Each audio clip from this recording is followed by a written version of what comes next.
Good evening and welcome back. Tonight, we're going to talk about one of the most famous gods in all of Egyptian mythology, Anubis. If you've never heard of him, Anubis is the jackal-headed god of mummification, tombs, and the afterlife. He was the one who guided souls after death, standing watch over funerals and weighing the heart of the dead against the feather of truth. For the ancient Egyptians, he was both a protector and a judge, a figure who made sure the journey beyond this world was fair. We'll explore where Anubis came from, how his role changed across different periods of Egyptian history, and why he remained such a powerful symbol of death and rebirth for thousands of years. From the earliest pyramid texts to the grand temples along the Nile, his presence is everywhere.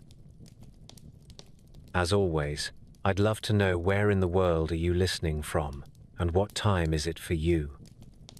Whether you're here to rest, to fall asleep, or to learn something new, I'm glad you've joined me. Now, let's begin.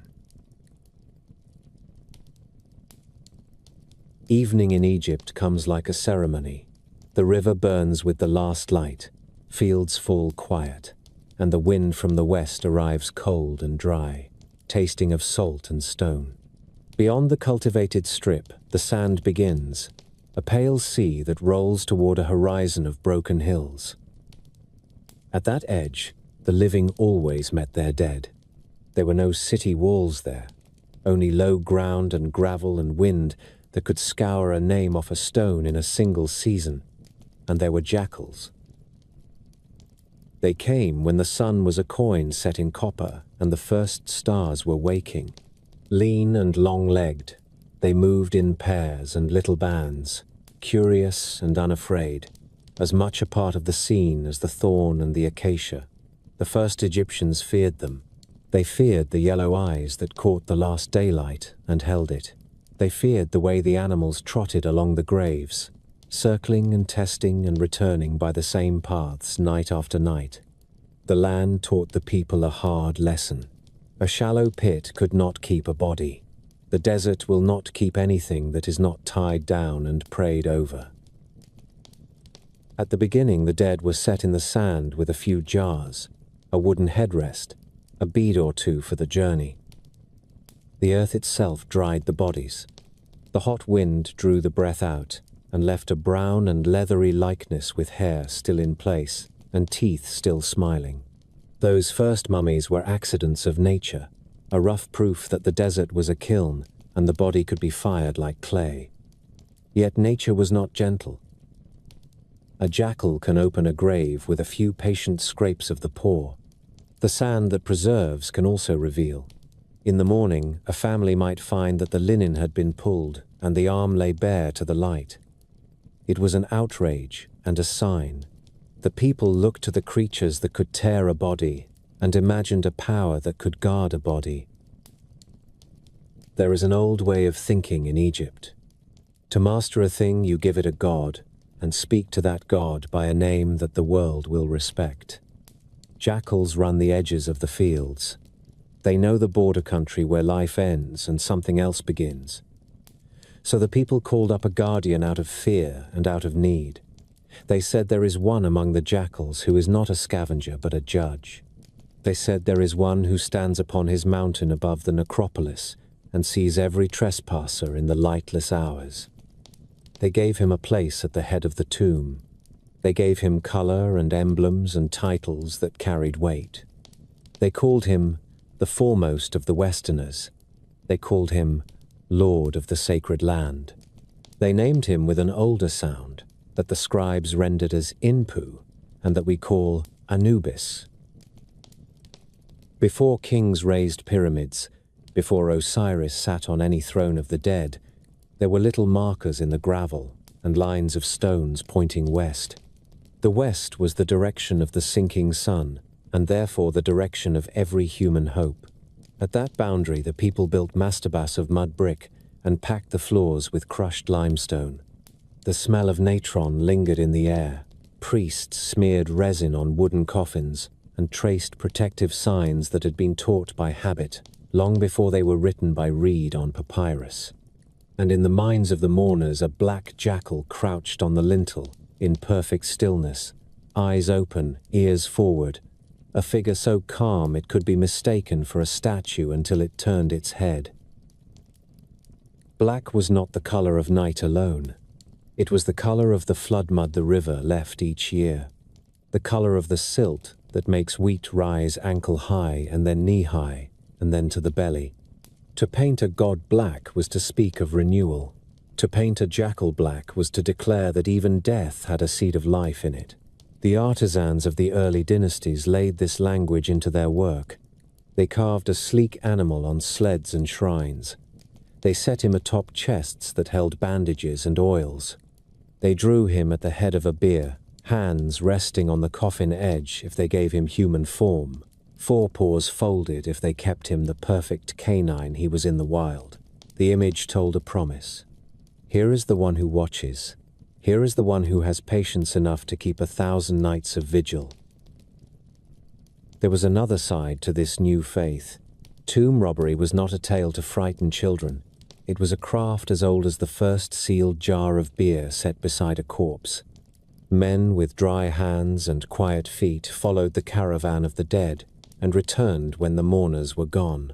They knew which cornerstones were weak and which seals could be cut and resealed. The presence of a god at the door mattered. A carved jackal above the passage was a warning to the living as much as a comfort to the dead. It said that the grave belonged to the guardians as surely as it belonged to the family. It said that anyone who intruded would have his heart measured one day, and that measure would not be kind. The titles of Anubis grew out of these needs and these fears. He who is upon his mountain spoke to the cliffs that rise behind the cemeteries of the West Bank. From those gravel shoulders one can see a whole procession snake across the plain, oxen leaning into the ropes, women wailing in rhythm, men carrying the pole-borne shrine with careful steps. A watcher on the heights could see the whole ritual from first chant to last seal. Lord of the sacred land spoke to the desert itself, the holy precinct set aside from plough and harvest. Sacred did not mean soft. It meant set apart and watched. A place where the rules are different and the air is heavy with incense and old words. In the settlements that faced the setting sun, talk of the jackal god settled into ordinary life. A woman might leave a little loaf near a boundary stone and murmur a request that the jackals patrol her grandfather's grave. A man might paint a small jackal on a pot and set it by the door so that the West would not forget his house when the time came. Children would see the lean dogs on the ridge at twilight and fall quiet without knowing why. When a body was carried out on the sled, the procession paused at the threshold, and a prayer named the guardian first and last. The words are simple to imagine. Walk ahead of us. Keep the dogs of the bush from the body. Keep the hands of men from the seals. Stand by when the jar is closed. Stand by when the mouth is opened in the rites that will come. The desert accepted the god as it accepts everything that has weight and intention. The wind still moved sand through the door cracks, but in the language of the people the jackal god stood there and faced it. Foxfire and stars still blinked over the hills, but in the imagination of the mourners they were the eyes of the patrol. To live in Egypt was to live with the river in front and the West behind, with the promise of the flood and the certainty of the grave. A culture that knows those two facts will build its gods accordingly. Anubis was built of watchfulness and of craft. He belonged to the line where fields end and stone begins, the line where a voice is soft out of respect and a step is careful out of fear. Archaeology puts shape to what the storytellers kept alive. In the first royal tombs, a jackal sign appears above a standard, clean and spare, a little beast drawn with economy and certainty. In later chapels, a full figure crouches atop a shrine chest with a linen sash at the neck and a ribbon trailing like a badge of office. The priests kept a pallet near at hand with black and gold laid out. Black for the body of the god, gold for the eyes and collar, and for the edge of the cushion where he rests. The combination is stark, and it was meant to be. In candlelight, the eyes catch and seem to move. Many a watcher in those corridors felt that movement and looked away out of courtesy. In Egypt, one does not stare at a guardian too long. So the jackal ceased to be only a thief of graves. In the mouths of the people, he became a shepherd of them. The boundary creature was made a boundary lord. What had been fear was turned into prayer. What had been dread was turned into ritual. Out of the sound of paws on gravel rose a god who could stand against the night and keep the dead in their places. Out of the desert's hunger rose the first idea that a body could be protected by more than brick and seal. It could be protected by the promise that someone watched. Myths in Egypt do not arrive like strangers. They come upriver in familiar boats and step ashore wearing known faces. So it was with the birth of the Jackal Lord. The story opens on a night of quiet water, when the reeds of the delta made their whispering music and a fog lay low over the marsh. The great tragedy had already begun. Osiris, the green-skinned king who taught men to farm and to measure and to speak laws, was gone from his throne. Set his brother had laid plans within plans, and the land had tasted betrayal. Isis, the faithful wife, walked the banks by starlight with her veil drawn tight and her sandals soaked, searching for what the river had taken. There are many versions because Egypt loved to tell its truths more than once. In the one that has the color of grief and secrecy, Nephthys, the sister of Isis, had been unfaithful to Set and had lain with Osiris. The child that came of that meeting could not live openly in a house where Set kept count of everything he owned and of everyone who looked at him the wrong way. Nephthys wrapped the infant in linen and left him in the reeds among the nests of water birds and the soft stink of the mud, and went away in fear. The marsh keeps many secrets, but a crying child is not a secret for long. Isis heard and followed that sound into the maze. Some say a jackal led her by keeping to the path and glancing back. Some say the wind itself pushed the reeds aside like a hand parting curtains. She found the child in a cradle of rushes, found him hungry and cold and angry at the world. Isis was a mother even when she had no child beside her. She lifted the infant and pressed his head to her breast, and sang to him in the tongue that moves mountains. She knew him for a son of her husband at once. The face tells a tale no whisper can hide. The eyes held a seriousness far beyond his days. There was a scent about him of resin and smoke and cold stone. Isis wrapped him better and carried him to a shelter of palms. She called no servants. She trusted the night, and she trusted the animals that keep company with the night. The jackals watched from a little distance and did not come nearer than she wished. She shared a crust with them and spoke the promise that would bind them for all time. "Guard this child," she said, "and I will remember your kind forever." They sat like sentries and listened. Morning carried the color of copper. Isis washed the boy in river water and traced signs over his brow. She knew Set would search when word reached him that a child had been heard crying where no child should be. She knew that if he found the boy, he would cast him into the deep marsh where only crocodiles go.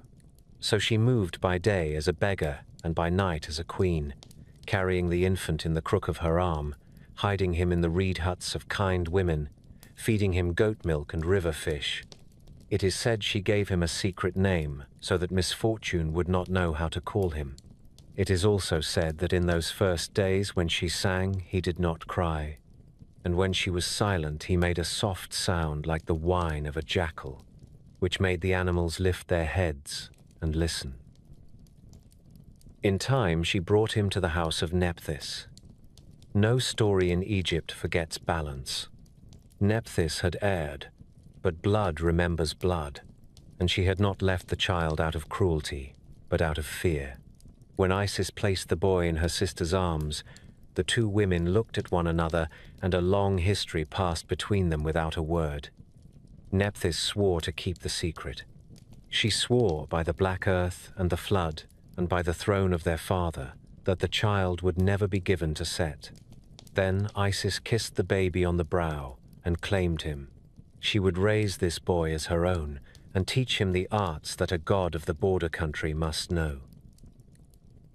They called him Inpu in the old speech, and Anpu in the common tongue, and Anubis when Greek ears tried to catch the sound. He grew as a boy grows in stories, strong and quick and watchful. He learned to move softly and to read the ground. He could tell the difference between the track of a fox and the track of a dog with one glance. He could smell approaching rain in the weight of the evening air. He followed Isis to the chapels and learned the words that make doors open and tools obey. He learned the virtues of silence and patience. When he sat still, he could vanish into a shadow even in a painted room. When he walked a little ahead and a little to the left, as a good guardian does. The myths hold other parentages, because the gods of Egypt wear many genealogies like many crowns. Some priests said he was the son of Ra, the old sun taking jackal form to patrol the necropolis by night. Some said Set himself fathered him on Nephthys, and that the jackal boy turned forever against the house of his sire and chose the side of law and proper rights. Others kept to the first tale and said Osiris fathered him and Isis claimed him, and that is why the jackal stands with the hawk and the throne in every court that matters.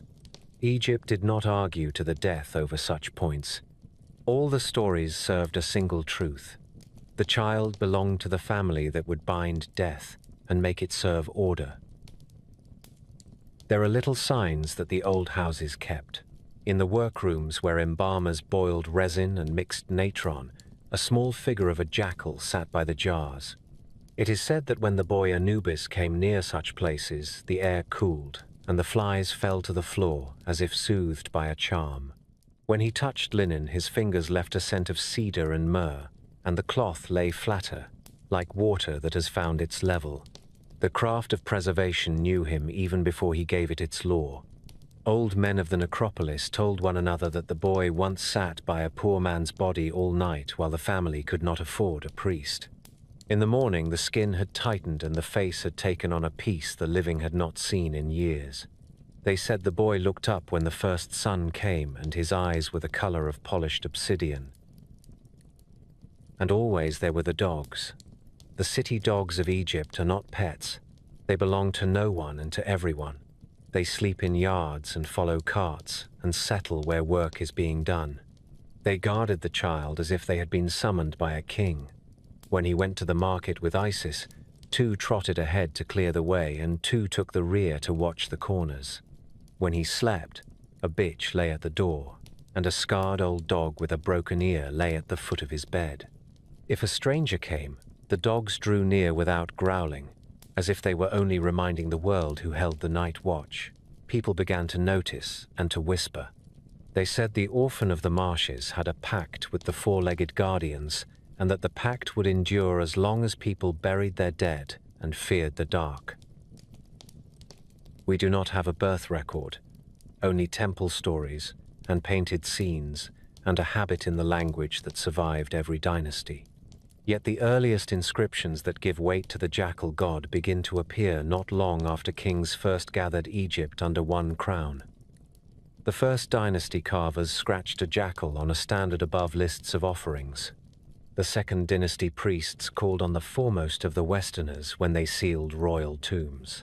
The figure took on a name, and the name took on prayers, and those prayers reached across centuries. In this way, a child of the marsh and of a broken household entered the pantheon with authority. He did not come through triumph or conquest. He came as a foundling who learned to keep watch. Isis made the boy part of her household properly as any mother would. She taught him law and the finer points of spells and the patience of exact work. She taught him to measure twice and cut once, and to lay the knife flat when it is not in use. She gave him a place at the side of Osiris even before Osiris returned to any throne. When she whispered that return into being, when she hunted for the scattered bones and the broken story, this boy would stand at the threshold and keep the door against every noise and every curious hand. That moment still lay ahead, but the shape of it can be seen here in the second part of the first chapter. The god who is born in secrecy and raised in the care of Isis will one day know exactly how to handle the first corpse of a god and how to make of it a mystery that men can practice. And so the origin of Anubis sits within the larger grief of Egypt like a lamp set within a dark room. His story begins with loss and with a woman walking a riverbank at night. It begins with a child left in reeds and a pact with jackals. It begins with many names for the same truth and with the understanding that border keepers are made on borders. The people who feared the animals of the cemetery made one of those animals divine, and the gods themselves agreed. The boy became the guardian of thresholds because he was born on one. The boy became the lord of the sacred land because he was found in a place where the living and the dead drink from the same water in different ways.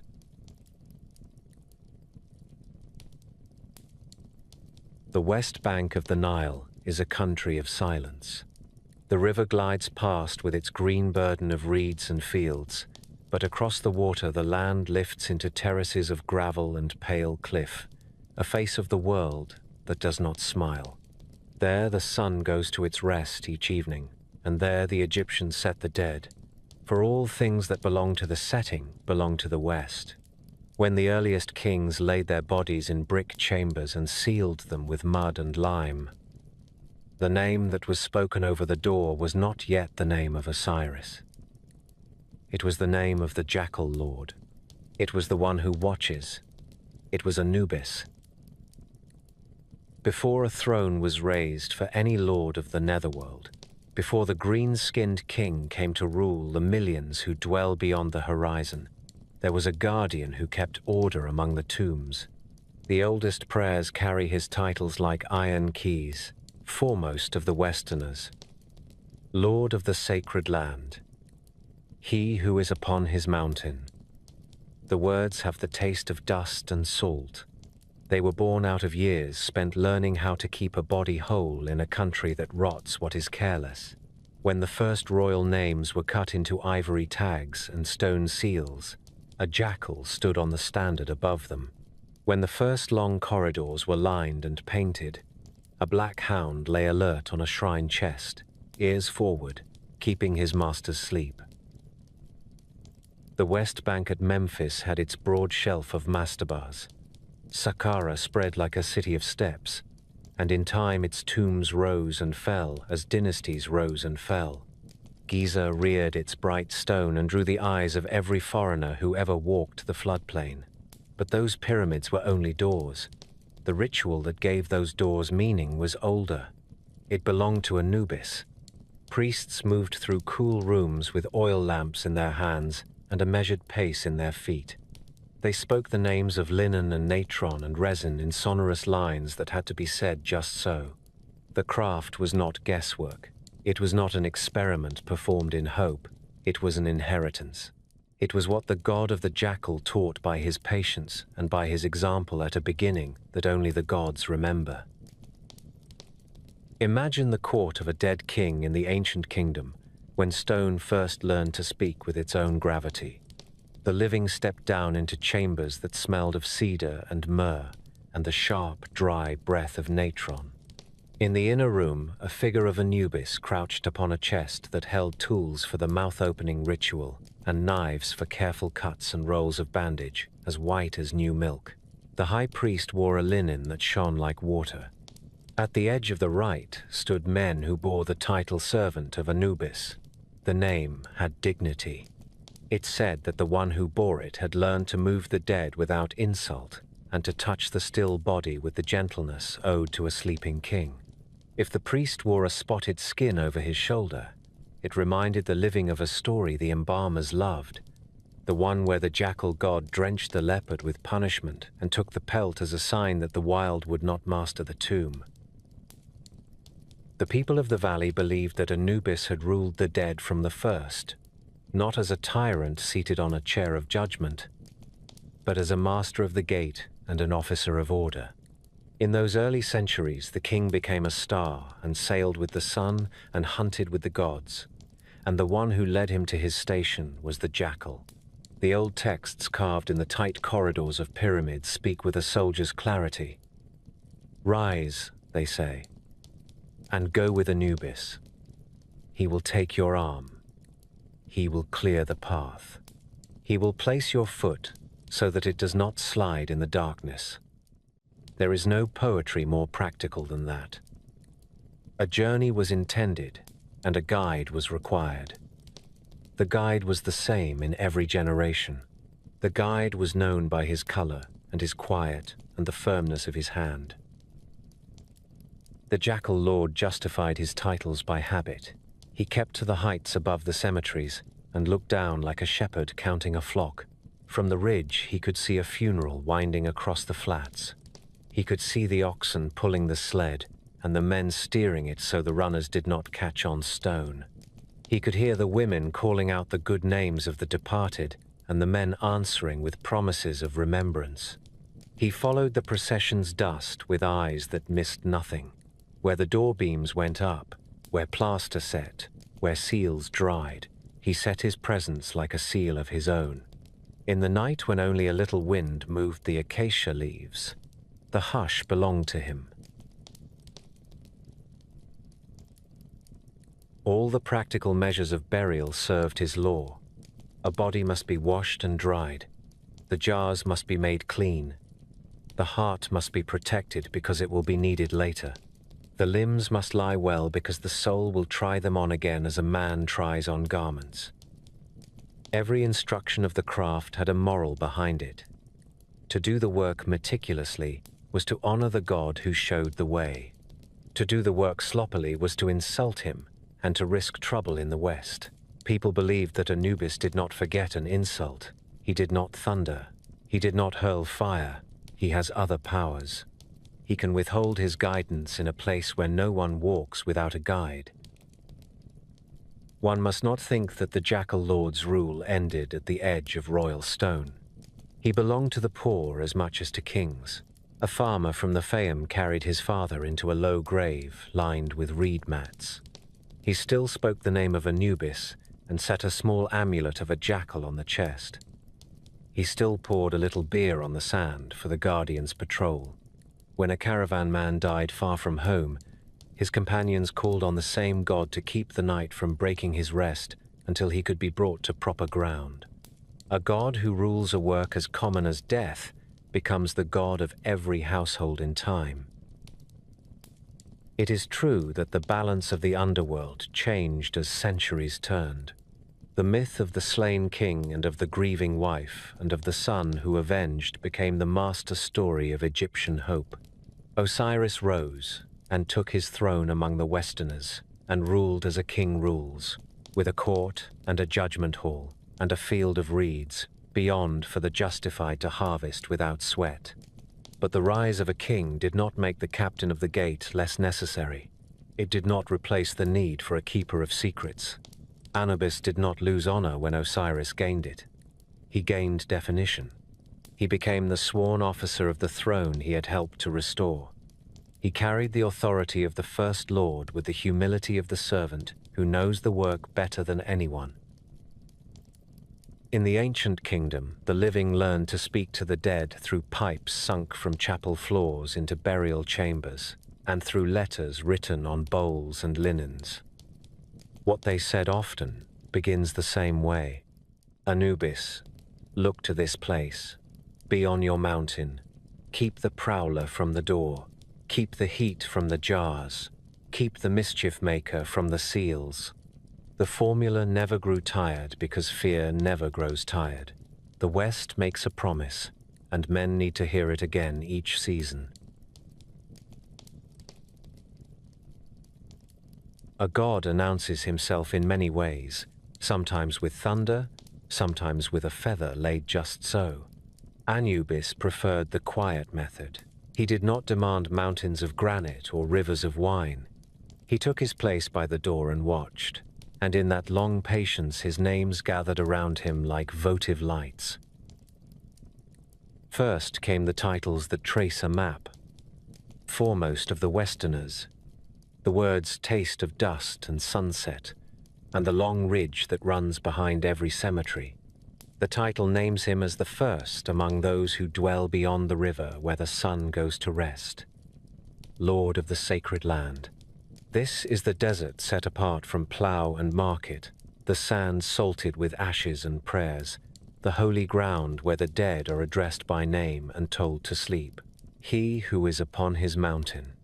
Imagine the limestone cliffs above the necropolis, pale and scarred, and upon that height, a black figure keeping the measure of all that moves below. These names are not poetry only. They are function. They tell the living where the guardian stands and what he is sworn to keep. Later came the titles that speak to craft. He who is in the place of embalming. The phrase belongs to the workroom where resin steams in copper bowls and natron lies in white drifts like winter snow no Nile has ever known. The place of embalming is a room of knives and linen and careful hands. It is a school as much as a shrine. Anubis owns that room. He is the master who teaches the order of each act, the one who knows when the blade should cut and when it should rest upon the stone. Master of secrets, counter of hearts. Both titles are earned at the threshold of the next world where the balance sits and the feather of truth waits.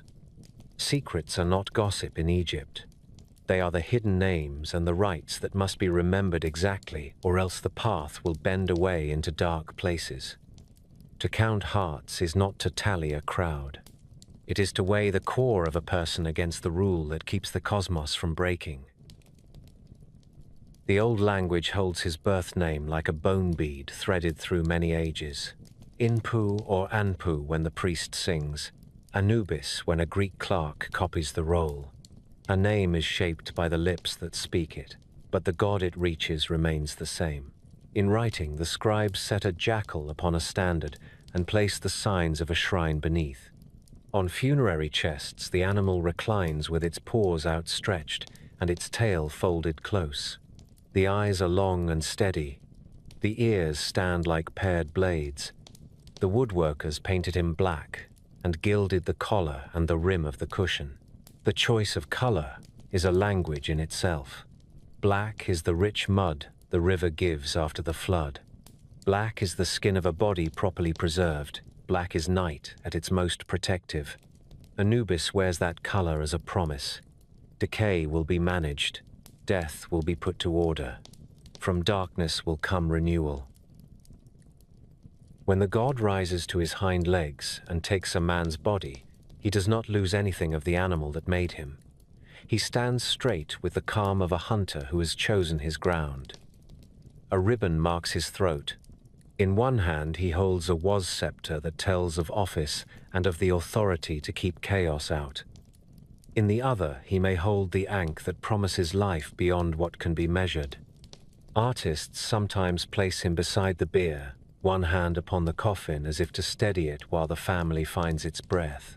In temple reliefs, priests wear a jackal mask when the dead must be addressed directly. The mask is not theatre. It is an argument that gods and men can meet if work is done in the proper order and if respect is observed at every step.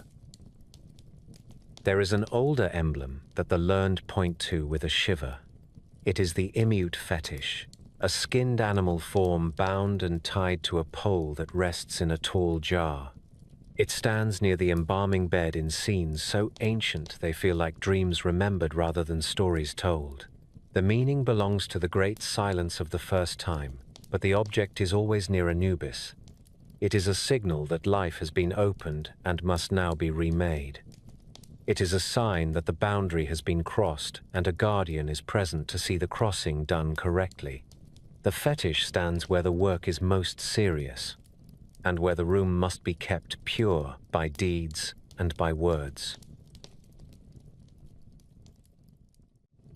His family, as priests speak of such things, carries the same logic. Anput is named as his consort in certain towns where the cult ran deep. She is a feminine mirror of the Jackal Guardian, a presence at the side of funerary rites, and a reminder that care has more than one face.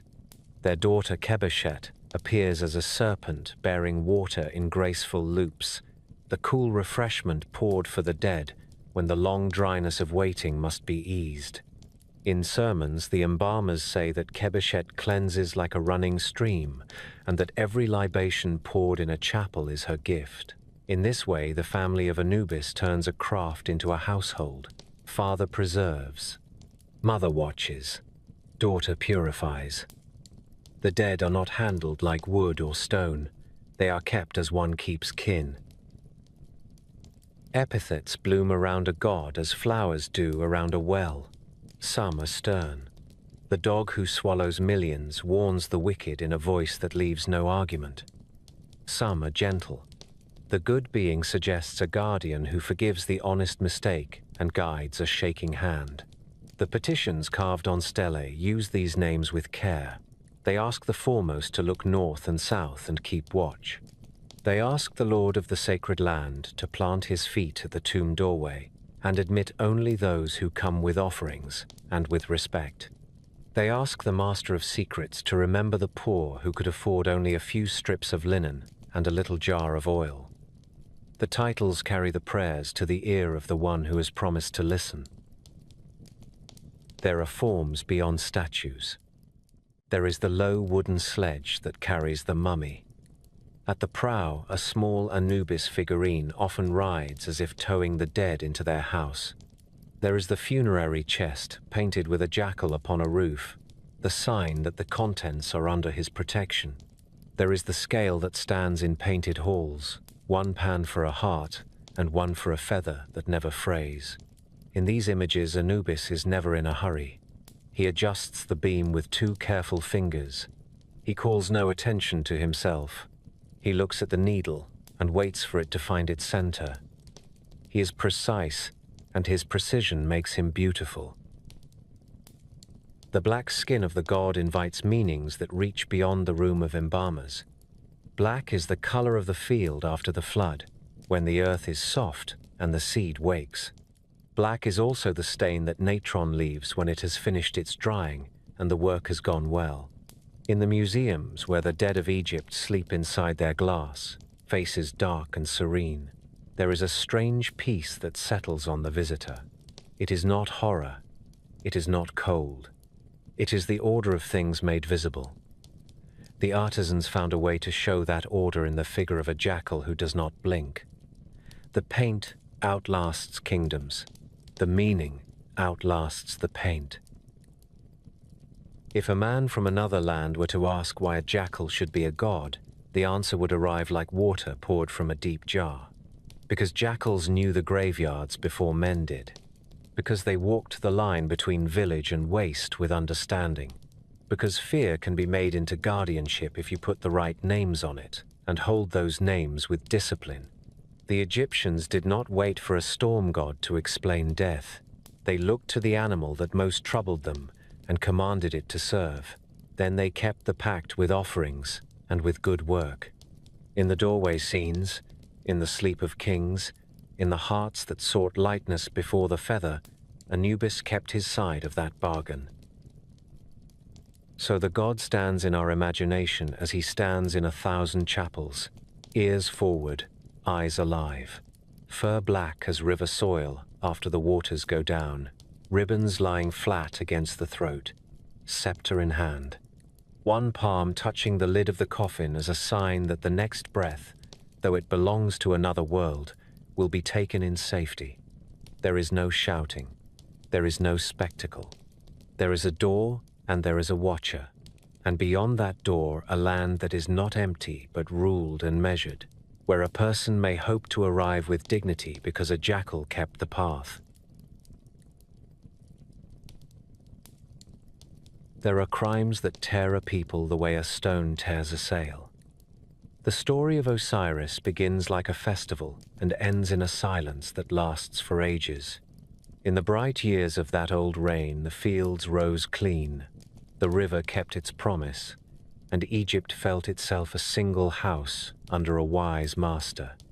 Osiris ruled with the steadiness of a farmer who knows every furrow by feel. He taught men to plow in straight lines, and to share water fairly, and to sit together when disputes flared. Beside him sat Isis with her patient mind and her hands that knew every herb and every hidden word. The court hummed with order. Then Set watched and counted and waited. Set was the brother who stood a little apart at ceremonies, the one with the desert in his bones.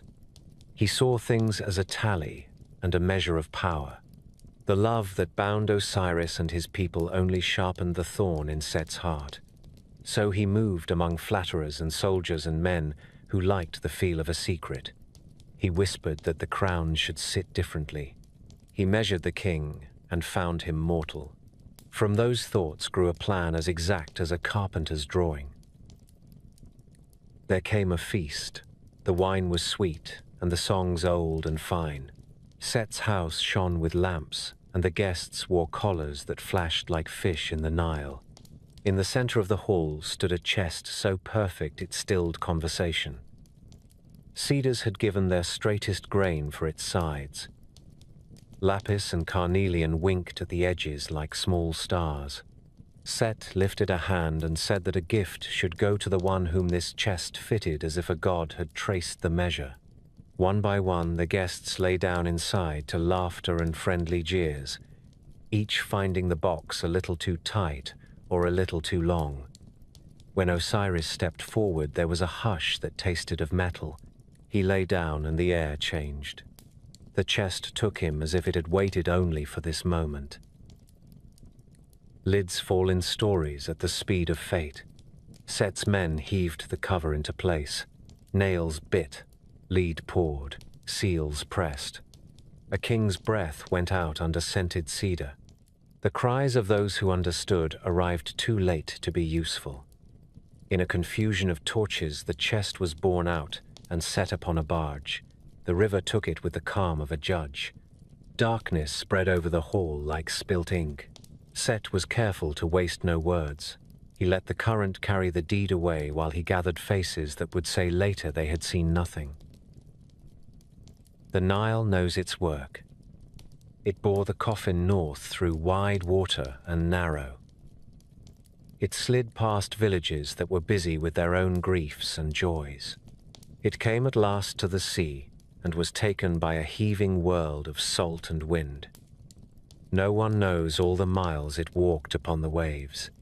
Some say the chest found a harbor among the roots of a tamarisk at Byblos, that old city of traders and perfumes, and that the tree grew around it as a mother around a child. The trunk thickened. The chest vanished in living wood. The story crossed tongues, and the men of that coast cut the tree for a pillar so straight it could hold up a palace roof. While iron and wood made their own history, Isis walked the delta with her veil closed, and her sandals muddy and her voice quiet with asking. The rivermen knew her without her naming and told her what they had seen. She followed the hint of a current and the rumor of a cedar smell. She traveled as a beggar by day and as a queen by night. Markets gave her bread and the kind of news that sits just under the tongue. Women took her into their courtyards and pressed her hands and did not ask the question that was a stone in every breast. At last her path bent toward Byblos. The palace there smelled of cedar and purple dye and rank pride. Isis came with a trick of humility that great souls can wear when needed. She waited by the well until the queen came with handmaidens. In time she entered the court, and the pillar told her what it held. There are gentle thefts in old tales. Isis asked for the pillar with a gift of healing in return. The king, who owed her more than he knew, let the great beam be cut free. When it lay full length in the courtyard and the workers drew back, Isis set her hands upon it and closed her eyes and prayed in the language that moves the world a finger at a time. The wood opened as a fruit opens, and there lay the chest. No words passed between Isis and the king then. She carried her sorrow out without witnesses, and set the coffin upon a boat for Egypt.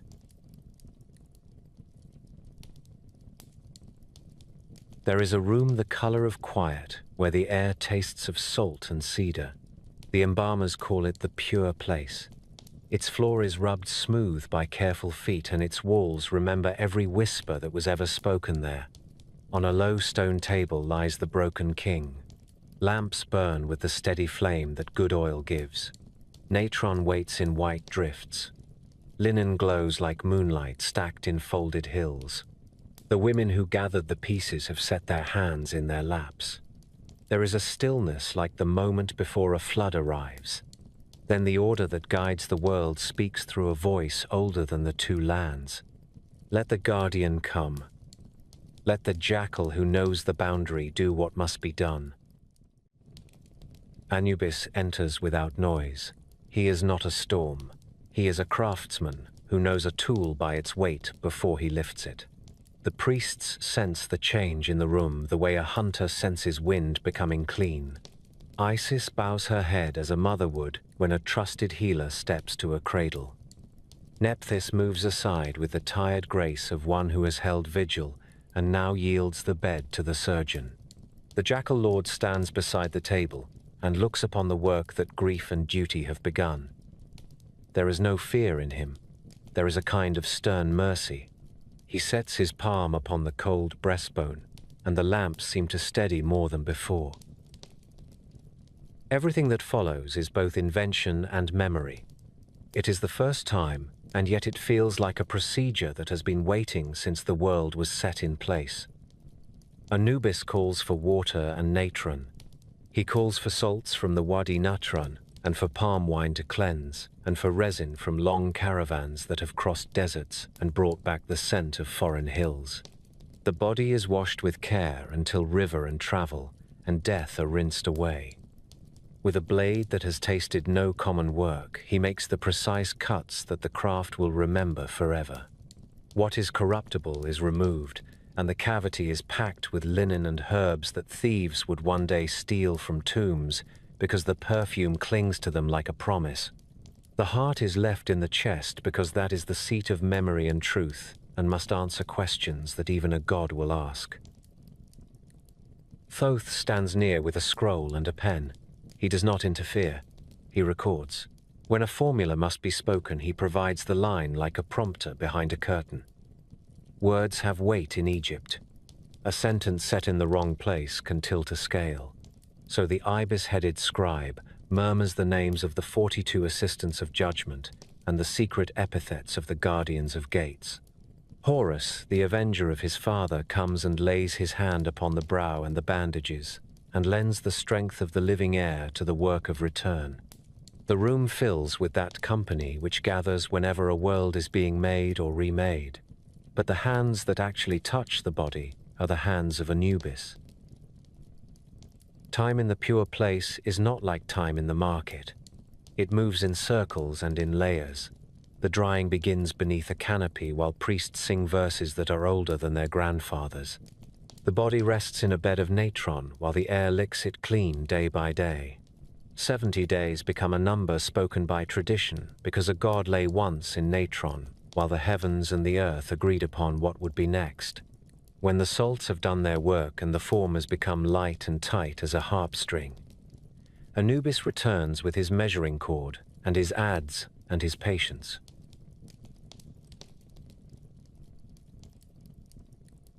The bandaging is a liturgy. Linen is not wrapped. Linen is laid like truth upon truth.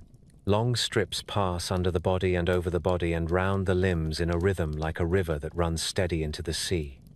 Anubis places amulets where sense and sympathy direct him. The D-Ed pillar for stability at the spine that must remember how to stand. The scarab near the heart that must speak for itself. The eye of protection where sight must return. The knot of the goddess where a mother's help is needed. With each placement, Thoth gives the word, and the guardian answers with a motion that fixes the word in the world. Resin seals the layers, and makes the body whole in a way that is not of flesh alone.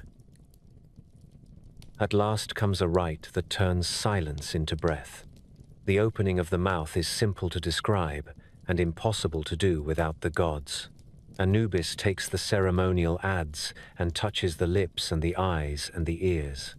He traces the sign of return over the face that once ruled and will now judge. He speaks to the organs that lie in their jars with falcon and baboon and jackal and man upon the lids, to liver and lungs and stomach and intestines, telling them that their guardians must keep them safe until the day they are needed again. He asks Osiris to open his eyes and see the field of reeds already spreading green in his mind. The air in the room changes. Those who have stood for many hours feel rested. The lamps feel brighter without having been trimmed. When the work is done, the god does what any good worker does. He steps back and examines. He checks the sling that will lift the mummy. He checks the seals of the jars. He checks the cords of the shrine chest and the softness of the cushion where the jackal statue will rest. He looks to Isis, who has watched without breaking. He looks to Nephthys, whose strength has been the quiet strength of scaffolding. There is a long breath that passes between them. It has the taste of relief and of the first sunrise after a long flood. What happened next became the cornerstone of 1,000 years of burial. Osiris woke, not to tread the dust of the palace again, not to climb the terrace steps and smell the river water cooling the bricks. He woke into the place his people called the West, a land that is both mirror and promise. He sat upon a seat that had been waiting for him since the first story. There he would judge and receive and give rest. To sit there, he needed a body that had been made whole by expert care. He needed the service of the one who had taken a broken god and made him ready for eternity. Anubis took no throne from that rising. He did not need it. He had already claimed his office by his hands. From that day, the order of funerals changed in Egypt as the river changes beds and then runs as if it had always done so. The Sem priest put on the leopard skin that remembers a story of a hunt and a punishment and the taming of wildness in the service of the dead. The lector priest stood near with papyrus and intoned the spells that keep a soul from forgetting its name. In the pure place, a man in a jackal mask bent over the table and became in truth the presence of Anubis for that hour. The Waybit became a theater of memory and lore. Doors opened to the names. Knives cut and then were set down in the right place.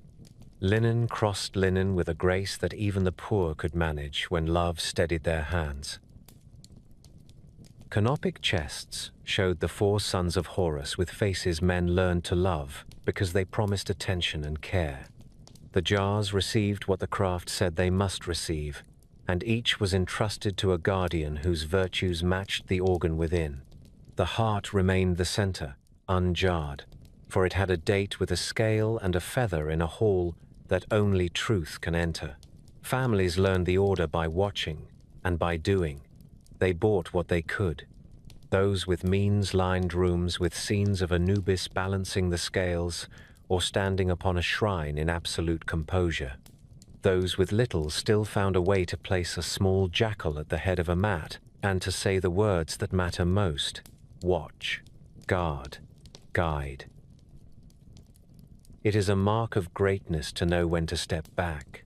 When Osiris took up the diadem of the West, Anubis did not contest it. The one who can invent a craft can also serve under another banner, if that service brings order.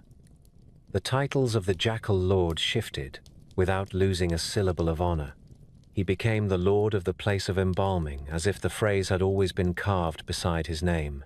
He remained foremost of the Westerners, as a captain remains foremost even when a king sits in the great chair. He walked the halls as marshal and chamberlain, eyes on seals and scales and doors, while Osiris heard the cases of the dead and gave the word that makes a soul justified. Isis looked upon Anubis with a love that is not romantic but is deeper than that. Some say she adopted him in that hour and called him son before the whole court of the West. Some say Osiris himself gave to Anubis the keeping of certain sacred organs as a sign that trust had become a covenant. The myths do not agree on the language because language is a robe that can be changed according to ceremony. They agree on the bond. From that day, the house of Osiris and the house of the jackal were one in purpose. Kings could be jealous. Gods were large enough to share. The craft ripened into custom. 70 days became a count the whole land knew.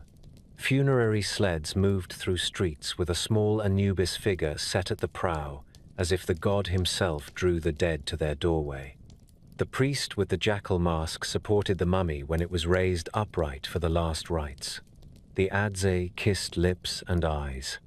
Women sang a lament that remembered the search by the river and promised that no one would be left uncollected ever again.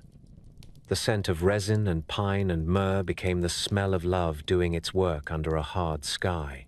Children grew up thinking that death was a craft like boat building, and that every craft had a master who had once saved a god. In painted halls, the story was told without a single wasted line. Anubis bends over the body with hands that hold a bandage as if it were a scroll of law.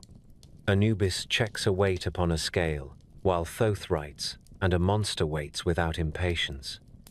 Anubis leads the justified by the hand to a throne where green-skinned Osiris sits with crook and flail and the calm of authority. The scenes are a chain with no weak link. They are meant to be read by the eye and by the soul. They are meant to remind every visitor that the order set in the pure place has been kept through time. The lesson is simple, and it rescues the heart. Death is not a chaos if you let the right hands do their work. A people that can imagine such hands does not break when the river fails for a season, or when kings come and go.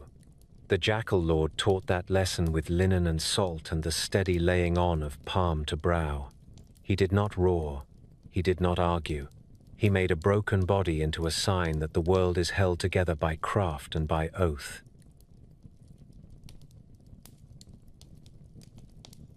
There are nights in Egypt that smell of resin and fear. The pure place was quiet. Lamps burned with the clear flame that tells a priest his oils were good and his wicks trimmed true. Osiris lay wrapped to the shoulders. The last bandages ready. The amulets set where they would sing their silent songs. The air held that hush which comes when a great work is almost done. Then the doorcloth stirred, though no wind moved, and something colder than desert midnight stepped across the threshold. Set had heard what love and craft had dared. He came masked in cunning, wearing forms like borrowed cloaks. Some say he came with the face of Anubis himself, a jackal-headed shadow that fooled the eye and the heart for a breath too long. Some say he walked as a priest with clean hands and a voice that knew the right intonations. Either way, the trick stole only a moment. He crossed the room with a thief's certainty, seized the half-finished god, and pulled him toward the dark like a fisherman drawing a net. But there is a law in Egypt older than kings. No one steals a body from the care of Anubis and keeps it. The Jackal Lord felt the harm as a hunter feels a snag in his line. He was moving before any lamp flickered. The first the intruder knew of pursuit was the sound of feet that made no sound at all. Set dropped his disguise as a snake drops its skin. He bolted into the waste beyond the workshop, where ruined tomb walls cast black teeth upon the sand, and the moon bled itself thin against limestone. There he chose the shape of a leopard, for speed is a prayer in such moments, and claws give answers where talk is useless. The chase ran along the spine of the necropolis, through wadis white as bone, past cairns that remembered names only the desert now could pronounce. The leopard flowed over rubble and broken stele like poured shadow. Behind it came a darker shape that did not tire. Anubis did not roar. He closed the distance with the patience that has no mercy in it. Twice the leopard turned to rake at the air. Twice the Jackal Lord slid aside, reading the arc of the blow as surely as he reads the arc of a star across a winter sky. They came to a high shelf where the cliff drops like a curtain. The leopard wheeled, lips peeled back, breath like hot copper. Anubis lifted a brand from a funerary fire that still smoldered among potsherds and ash, a single coal set on a length of iron for sealing jars. He took 3 steps in and struck once across the spotted hide. The cry that tore the dark felt older than language. The brand burned a rosette into fur and skin, a pattern of pain that bloomed into circles and rings. The leopard sprang again. Again the iron sang. Where the stroke fell, spots rose like stars born from sudden heat. Set saw the mark that would never wash away. Rage turned over into fear the way a boat rolls when a great fish takes the line. He cast off the cat form like a cloak and crouched as a man with the desert in his bones, all edge and no humility. Anubis moved with the clean economy of one who has learned that a small act at the right time changes the fate of years. He took the pelt from the fallen beast as a hunter takes a trophy from a killer of cattle. He shook it once. The hide settled over his arm with the weight of a story that will not be forgotten. The defeated god fled into the cliff shadows where jackals do not bother to follow unless duty drives them. That night, the necropolis learned a new ceremony. The leopard skin became an emblem of a victory that mattered more than a battle between gods. It meant that wildness had been taken into service. It meant that the creature of speed and blood now served the art that keeps a body whole. From then on, the Sem priest who stood closest to the dead wore the spotted hide over his shoulder when he spoke the words that open senses and calm hearts. The skin hung heavy and cool. Each spot was a memory of a brand. Each rosette was a record of a burning that taught a lesson to chaos. The people saw that garment and thought at once of the night the jackal lord struck fire upon the back of fear.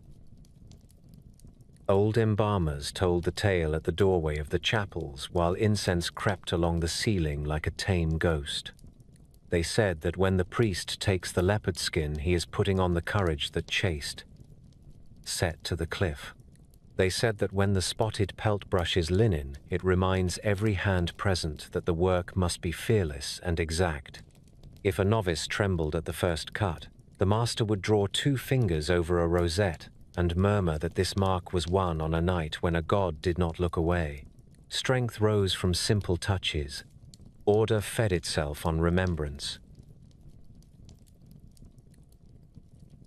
There were other tellings, and none were friendly to Set.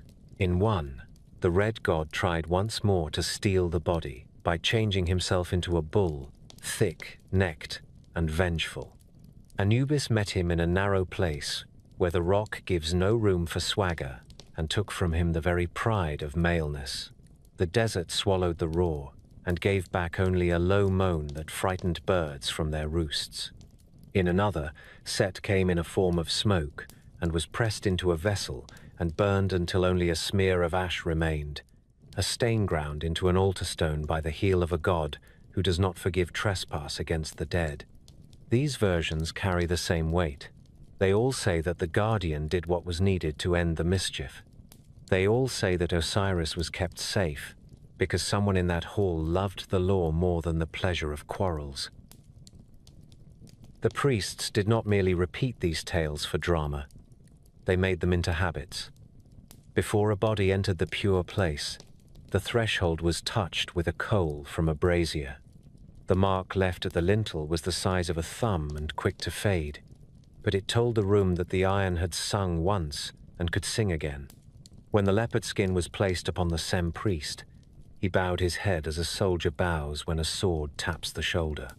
When the procession went out to the tomb, a wooden figure of a jackal rode at the front of the sledge, and on the strap of that figure a painted rosette reminded the escort that the road was guarded by a memory hotter than fear. Families felt the comfort of such signs. A mother who had buried a son could stand in the doorway on the 3rd day and look toward the low hills. If she saw a jackal stop on a ridge and turn its head once toward her, she took it as a message. The patrol is done. The tomb has been sniffed. The night belongs to its correct owner. Word traveled in villages that a thief who pried a seal near dusk heard a soft stamp behind him like the set down of a padded foot and ran until his lungs were knives. Whether the story closed with an arrest did not matter. What mattered was the sense that the West was not empty, that it had a warden, that his authority could sting. Scholars of a later age wrote the tale as a parable about the taming of violence for sacred ends. They saw in the spotted skin a reminder that the fiercest energies belong in service to care. The priests themselves would not have put it in such tidy words. They would have said what artisans always say. The tool that was once a danger becomes an instrument if held by the right hand. The leopard that once leapt the low walls of a cattle yard now sits on the shoulder of a man who speaks spells and steadies the dying. The lesson is practical. Bring every power you have into the room where the dead lie, and make that power kneel. As for Anubis, he wore no crown from that night. He did not need one. The work finished under his eye spoke for him. The rescue marked in spots upon a pelt spoke for him. The quiet of the necropolis after the lamps were dimmed spoke for him. In the painted halls where scenes of judgment and embalming were laid out in colors that still hold their voices after 3,000 years, the jackal lord remains composed. One hand rests upon the shrine. One gaze holds the room. Behind him, as a faint memory in gold and black, the curve of a leopard spot glints on a priestly cloak like a star seen through thin cloud. Stand on the west bank at dusk, and you will understand why the ancients called it sacred. The sun lowers into a copper bowl, and the limestone cliffs drink the last light until they glow like old bone. The river fades to iron. Palm shadows lengthen like fingers across threshing floors and paths.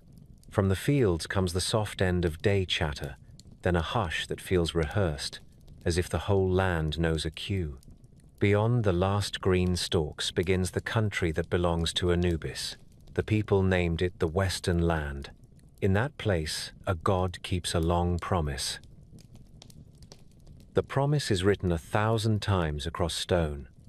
On false doors and offering tables and small limestone stelae, a set of words appears that every mason could carve with his eyes closed. An offering which the king gives and which Anubis gives. The formula feeds the dead with bread and beer and a warm breath of remembrance. It does something else as well. It binds the tomb to the jackal lord by contract. The dead ask the king to intercede in heaven. They ask Anubis to stand at the door on earth. The pairing is old and deliberate. Power above. Guardianship here. Kingship in the east. Watchfulness in the west. In the early fields of Saqqara, the mastabas lie low and heavy like boats beached by a long tide. The doorway is a shallow recess that pretends to be a door and truly is a door to anyone who knows the right. On the jams, the living carved themselves, bearing baskets and jars, always moving toward the table that never empties. Above and beside these active scenes, there is often a quiet jackal stretched upon a shrine roof. He is not part of the harvest bustle. He is the still point, a pair of long ears, a long eye that seems to follow the chapels even now. This is how a culture draws reassurance. The workers come and go. The guardians do not. As the kingdom shifted its weight south to Thebes, the western bank began to bristle with doorways cut into cliff and wadi. The Valley of the Kings is a dry mouth with many tongues of stone leading inward. There the people hid their kings, and then the people came at night to find them again with chisels and oil flares. The state fought this quiet war with seals and curses, and with sworn men who patrolled the gullies by starlight. In this grim ledger, Anubis appears everywhere. A recumbent jackal carved on a lintel. A painted figure on a magical brick buried in the floor to snarl at intruders who step in the wrong place. A small wooden image carried by a guard captain whose men swore by the dog of the West before they took their rounds. Across the river at Deir el-Medina, the village of the tomb builders, the workers smelled gypsum in their sleep and woke to arguments about tool edges and quotas. Their walls hold the unguarded voices of a community that handled kings like furniture. They sketched Anubis in charcoal when they had a spare moment, the way soldiers draw saints on the backs of letters. They asked him to hold the gates while they were deep in the hills with hammers. They asked him to be kind when their own small tombs were sealed, because men who cut corridors for others know better than anyone how fragile a door can be. Among their ostraca are notes that scold a colleague for missing a shift, and notes that promise an offering to Anubis if a job ends without accident. A god who guards is a god who receives promises. The law joined hands with the liturgy. Papyri from the age of troubled kings record trials of thieves who pried out gold leaf and snapped Ushabtai at the waist to search for hidden charms. The charges are written with careful anger: breaking and entering, desecration of seals, theft of the king's property, perjury before the gods. In the recital of wrongs, there is always an invocation that smells of fear. They swore falsely by Anubis. They were not afraid to lie in his presence. The scribe writes the name larger when he reaches that point. He wishes to be seen by the jackal who can scent lies like old blood on a robe. In sentences that banish men to quarries, the judges hope that the one who keeps the West will see that justice has been attempted.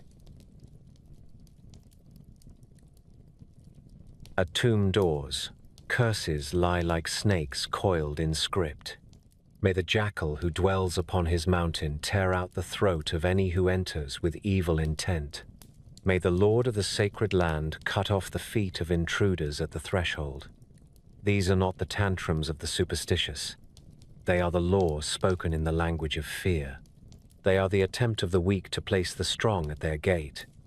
A guardian god is as much a legal instrument as a spiritual one. If the village knows that a thief has more to fear than a human patrol, the night grows quieter. In later centuries, royal burials moved even deeper into secrecy, but the old signs followed. On the great shrines of gilded wood that ring a sarcophagus like rooms within rooms, a jackal stands sentinel on a sloping roof. He is often small in proportion, yet the eye finds him first. There is a famous example set on a shrine with cords that have not been untied in 3,000 years.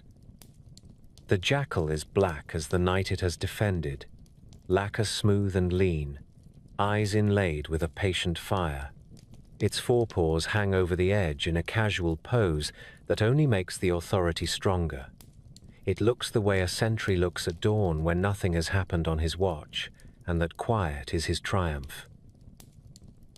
Families echoed the royal habits in miniature. A modest grave might have a stela bought from a market carver who knew how to place a jackal above a table with a few quick chisel strokes. A small clay figurine might ride the funerary sledge like a ship's figurehead. At the threshold, a smear of resin might mark the lintel to say that the house of the dead had been sealed in the sight of the one who invented such seals. The prayers are similar across wealth and time. Come, foremost of the Westerners, turn your face to me. Let no stranger break my rest. Let my name be spoken in your hearing when my children pour beer and set bread. There are nights when movement crosses the ridges, and even the modern guard pauses with his flashlight lowered. A shape not quite dog and not quite shadow stops on a crest and looks down. The old instinct rises in the human chest like a memory of childhood. The patrol is out. The boundary holds. The West keeps its pact. Scholars smile at such stories. They prefer ink to footsteps. Yet the men who spend their lives near tombs learn a polite habit. When the wind comes off, the cliffs cold and thin at dusk, they greet the hills as if someone is listening. It costs nothing to be courteous to the watch. The title Foremost of the Westerners carries dignity that does not fray. The West is a direction and a doctrine, and a country of the heart. To be foremost, there is to walk a line between love and dread. The guardian is loved because he makes rest possible. He is dreaded because he stands for the rule that will not be bent even for grief. The black jackal on a roof beam looks down with a gaze that does not change when a king passes, and does not change when a potter is carried by his cousins. The scale of the person does not alter the duty. That is why the name traveled so far and lasted so long. A god who guards without boasting is a comfort that outlives dynasties. So the West remains a place with a keeper. The fields end and the white paths begin, and at that line a quiet figure waits. He is not demanding. He asks only that the living do their part. Seal the door. Bring a jar and a loaf and a name. Speak the formula. Keep the memory alive. He will do the rest. He will pace the ridges. He will nose the door crack and taste the air. He will watch through heat and through cold and through centuries that wear men out. In this way, the pact between Egypt and its dead holds. The river rises, the river falls. Kings come. Kings go. The jackal does not leave his post. There is a hall in the west that no living foot has crossed, and yet every living heart imagines. It is tall beyond measure and quiet in the way that a field is quiet under snow. Columns rise like oars in a boat that never docks. The floor is polished to a dark sheen that holds a reflection like still water. Torches do not smoke there. Their flames stand upright and steady as if afraid to lean. This is the hall of two truths. Here the dead stand to be measured. And here Anubis works with a care that feels older than the stones. The newly dead arrive with dust of the world still on their feet. They step in from corridors where the painted fields of the afterlife glow with the green of promise. They come led by servants of the right or by their own courage. Some arrive robed and plumed, bearing the memory of crowns. Some come in linen that a wife folded with her own hands. All lower their eyes when they hear the bronze whisper of the balance. It sits at the heart of the hall, a great beam with two pans that shine like small moons. Its fulcrum is carved with the signs of order. Beneath it a jackal waits, leaned slightly forward, watching the needle as a hunter watches the horizon. Anubis does not loom. He is present. That is the stronger thing. He stands beside the scale and a ribbon marks his throat. The color is dark against the black of his skin, which holds the deep gleam of polished obsidian. He holds a measuring rod that never lies. He places a palm upon the beam now and then to test its worth, not to coax it. When he lifts his gaze to the waiting soul, there is nothing of temper in it. There is attention. The room learns from that gaze how to be quiet. On one pan of the scale, Anubis sets the heart, taken from the chest and kept living in the sense that matters most. It is the seat of memory. It is the house of intention. It is the book a person wrote while breathing. On the other pan, he sets a feather from the brow of Ma, at the goddess whose name is law and balance and rightness in one. The feather is light. That is the lesson. The right life is not heavy. The right life rests easily upon the world. Around the hall sit the 42 assessors, one for each district of the land. They are not tyrants. They are librarians of conduct, keepers of the catalogue of sins and virtues. A scribe with a long beak of an ibis stands to one side with palette and reed pens. This is Thoth. He will write what is done without quibble and without haste. Beside him waits a figure that has given many men bad dreams. The devourer crouches with the patience of crocodiles, and with the coiled strength of lions, and with the mass of the river beast. She bears the name Amit, and she does not argue. She eats the hearts that fail. Nothing more and nothing less. The soul speaks before the weighing. In a voice that trembles at first and then steadies, the dead recite the negative confession, a long litany addressed to each assessor in turn. I have not stolen. I have not slain. I have not falsified the beam. I have not withheld grain from the mouths of children. I have not spoken wasp words against my neighbor. The confession is not a list of empty claims. It is a mirror the soul holds up to itself in public. It is a last chance to remember what one did with daylight. When the litany ends, the hall feels lighter because the truth has been named, even if the truth is hard. Sometimes the dead wear a scarab over the heart, carved of stone that catches and holds a cool light. On its back, a spell is written that asks the heart not to rise up and bear witness against its owner. It is a plea to conscience to be fair rather than eager to accuse. The spell is a kindness, not a loophole. Anubis reads it with no disdain. He has seen men crushed by their own severity. He has seen others float on self-regard. The weight he trusts is the weight he can read when metal touches metal.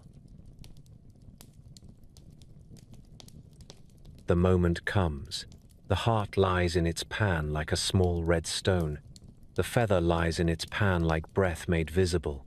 Anubis steps forward.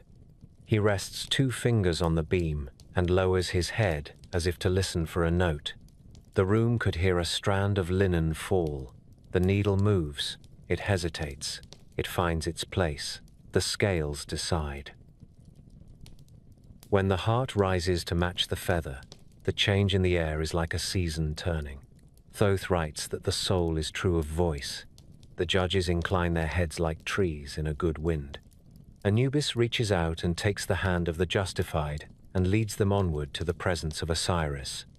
The old king sits on a throne flanked by sisters who are wives and goddesses both, Isis with her lap of refuge, Nephthys with her cool counsel. Offerings stand ready. A green plain lies beyond in a light that asks nothing and gives everything. Anubis does not intrude. He sets the hand he holds into a stronger hand and withdraws with the satisfaction of a master who has finished a task exactly right. When the heart sinks, the hall grows no louder. The devourer does not leap. She waits a breath for certainty as a crocodile waits for the river to deliver a body to her jaws. The beam does not lie. This heart is heavy with lies, with injured neighbors, with broken oaths, with a fake weight placed on the scale in the market, with a door closed to a hungry widow, with a day idled away when a brother needed help. Anubis does not snarl. He makes no speech. He tips the pan gently toward Amit. Thoth writes, "The devourer eats. There is no torture. There is nothing theatrical. There is only the end of a story that could have been written differently." It is mercy that this judgment is severe without cruelty. Egyptian wisdom kept a stern face for sin because the living needed to be taught while they still had hands to do better work. The funerary papyri that lined elite coffins taught the same lesson to those who could read. They are called the Chapters of Going Forth by Day, which men later named the Book of the Dead. Their spells are not shortcuts. They are reminders to stay awake. They teach the dead the names of gates and the proper salutes to guardians. But they also teach the living a habit of measure. Every shop scale in Egypt was a cousin to the one in the hall. Every honest trader practiced for his own weighing when he made sure the beam settled true. The scene of the weighing is painted again and again across centuries. Painters in Thebes and in the Fayum and in cities no longer standing knew the arrangement by heart. At the left, the dead approach. At the center, the beam tilts or balances. At the right, a god with a green face sits beside sisters with veils that look like wings. Under the beam, a monster waits, not frothing, merely inevitable. Behind the beam stands Anubis with his hand upon the scale and with the ribbon on his throat lying flat. The compositions differ in color and in grace, but the same calm honors the same law. The calm is the real lesson. The afterlife is not a riot. It is a courthouse with clean floors. In a few scenes, the dead, afraid their hearts will betray them, wear the great heart scarab and lay a hand to their chest as if to keep the witness still. In others, Anubis turns his head a fraction to look into the eyes of the soul, and that small turn is the whole of compassion. In all, the balance decides. Even a king whose tomb required a mountain does not escape the feather. The promise of rule was always bound to the promise of order. Anubis assures both without preference. Why a jackal as judge and guide? Because a hunter knows silence and attention. Because a watcher does not blink when a moment matters. Because a guardian who keeps graves safe from dogs and men alike is the right guardian to keep truth safe from clever words and false grief. The Egyptians did not make the cosmos a playground. They made it a place of work and of reward. Anubis belonged in such a world the way a master builder belongs at the keystone. When a man in Memphis set a fair measure of grain upon a scale and brushed away a stone that would have added a finger of weight, he performed a worship of Anubis as sure as any incense offering. When a woman in Asyut kept her tongue from a cutting lie that would have pleased her for a moment and harmed a rival for a year, she lightened her heart for a future hour under a torch in a hall she had never seen. This is how a myth becomes a law that walks the streets. It would be pleasant to say that all who hoped were found light. That would be a lie unworthy of the hall. Egypt did not flatter its dead. It built a god into the judgment who could not be bought and could not be flustered. The comfort is not in guaranteed pardon. The comfort is in guaranteed fairness. The comfort is in the hand that will be offered if the beam settles true, and in the fact that no one can tilt the scale with gold or tears once the heart is placed upon it. So the jackal-headed guardian keeps his watch where the feather lies. He listens to confessions that are older than kings. He reads faces better than any advocate. He moves the beam with 2 fingers when the dust of the road clings to it and when the pin must be freed to fall to center. He has stood there for a time that cannot be counted with reeds or with notches on a staff. He will stand there as long as men die and hope to walk in green fields again. Justice in Egypt was not a scroll or a throne. It was a balance set upon a table and a God who refused to look away. After the judgment in the Hall of Two Truths, the idea came back with the mourners and with the men who kept ledgers. It crossed the river in quiet boats and stepped into streets and markets without a trumpet. The face it wore belonged to Anubis, not the thunder of a storm god, not the blaze of a sun lord. Justice that watches, justice that measures, justice that keeps promises. The word that held this world together was Ma'at, a small word in the mouth and a vast one in the mind. Ma'at meant truth. It meant proportion. It meant that a brick should be the size it is declared to be, and that a measure of grain should not hide a stone in its heart. It meant that a man who sits in judgment must know the smell of fear and must set his own heartbeat aside. Anubis lived at the center of that word. When a scribe drew the scene of the weighing on a tomb wall, he did not paint only a journey beyond the grave. He painted the rule that gave weight to every contract signed by reed pen and every oath uttered in a courtyard. The jackal by the scales was a warning pinned above the desk in the office of the soul. In towns where the sound of chisels rang against the hills, and in villages where women counted dates into baskets, the name of the guardian worked like a plumb line. A trader in Memphis set a little jackal figurine on his shelf near the weights. He kept a feather carved of bone beneath his scale and touched it before the morning opened its doors. When he shaved a sliver from his own profit to square the account, he was thinking of a dark figure in a quiet hall and of a needle that does not flatter.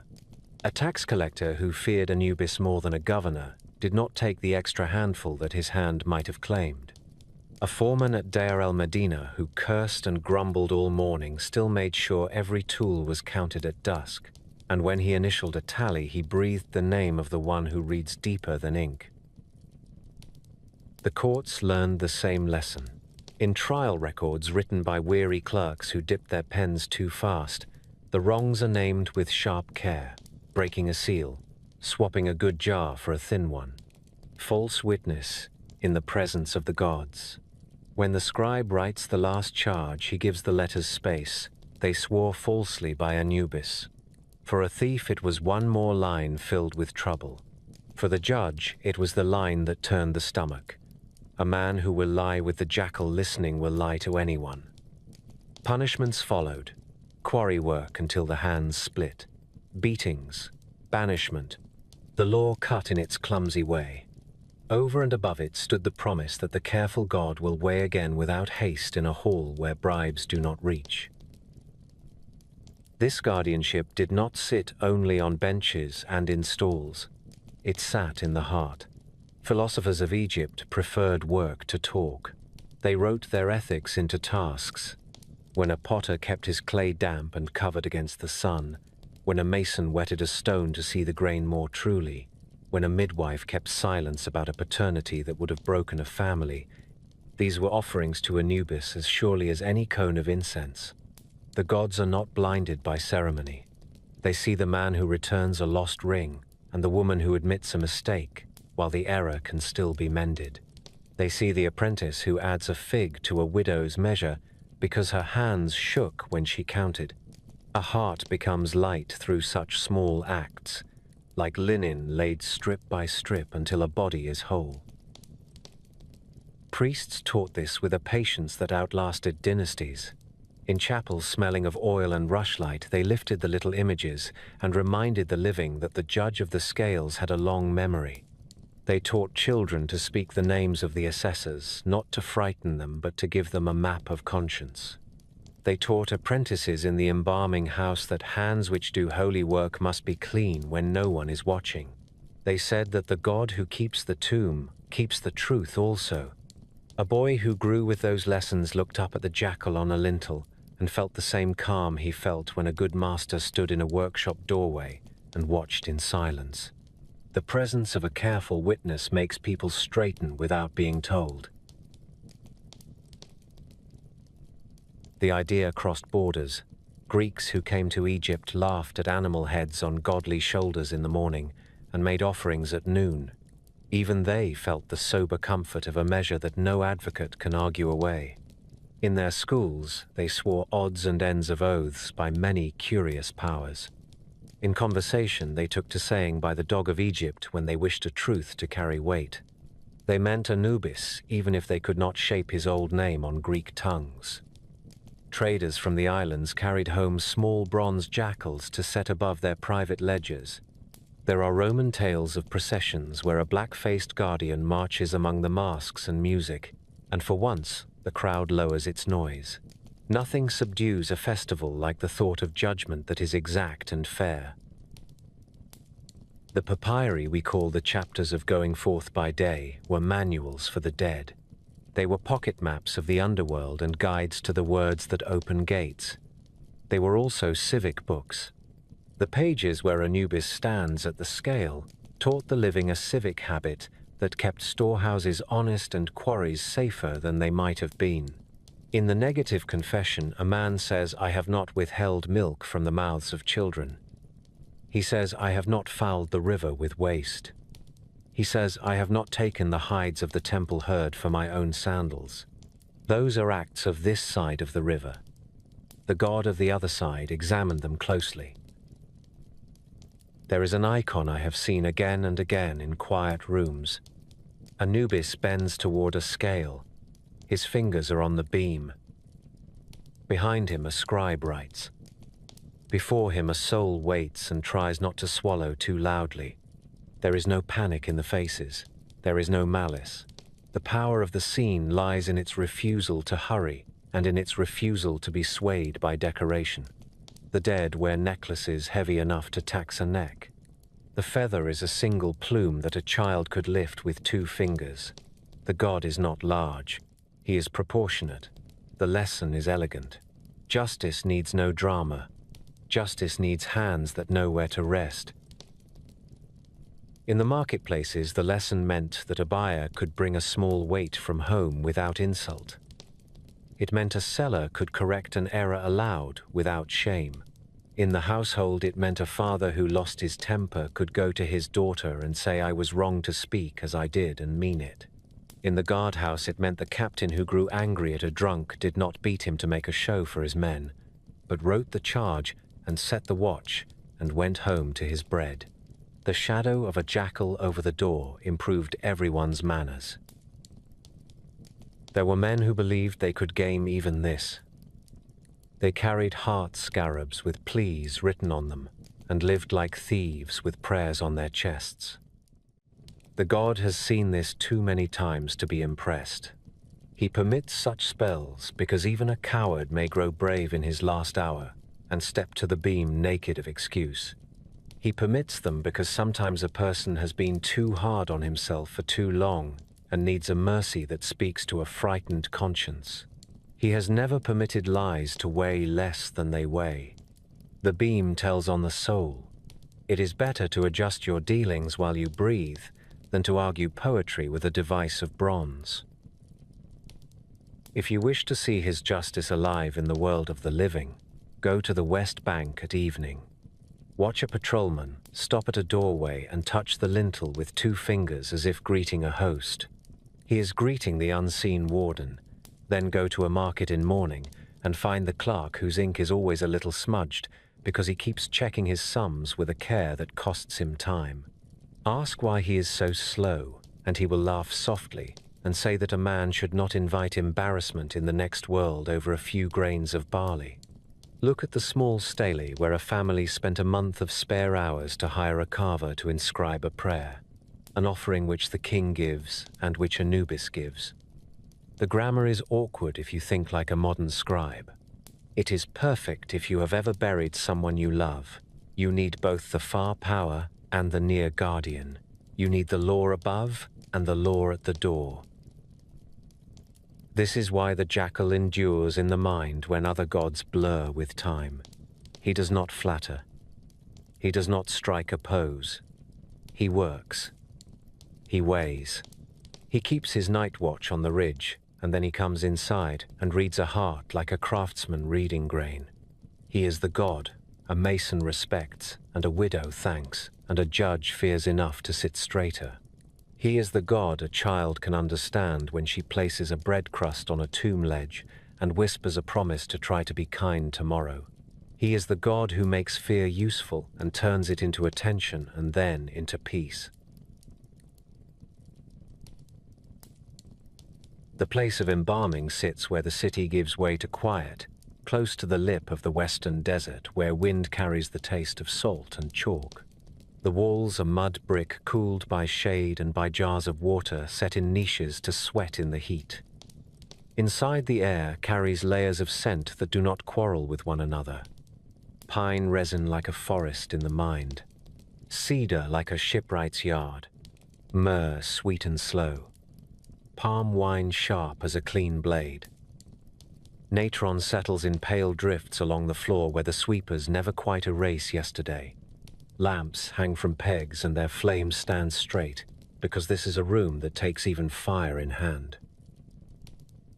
They call it the pure place. The door lintel bears words that remind every visitor to leave quarrels behind. Apprentices step in with their sandals dangling from one hand and set them aside as if they are setting aside pride. A scribe with his palette sits near the doorway and writes each name in a long roll that records who came to do the work and who came to be done for. On a slab of alabaster, a body lies washed and oiled, a citizen who once bargained over onions and laughed at a festival and now waits for a craft to return to him what the living must not keep. Around him, the tall jars stand open as if they were waiting mouths. Copper bowls gleam. Blades nest in cloth like sleeping snakes. The Sem priest comes first. He wears a leopard skin that falls cool across a linen kilt, the spots like small eyes that remember a night when wildness learned its place. He is not a lord in this room. He is the foreman of a crew whose tools must be clean and whose minds must be calmer than normal minds. He lifts a jackal mask from a cedar chest and holds it for the length of a breath. When he draws it on, the room changes the way a ship changes when the captain steps aboard. He becomes, for a time, the very presence of the one who taught this craft. His voice lowers and the words he speaks settle along the walls like a seal pressed into wax. Come, Lord of the sacred land, stand by these hands. Let this work be exact.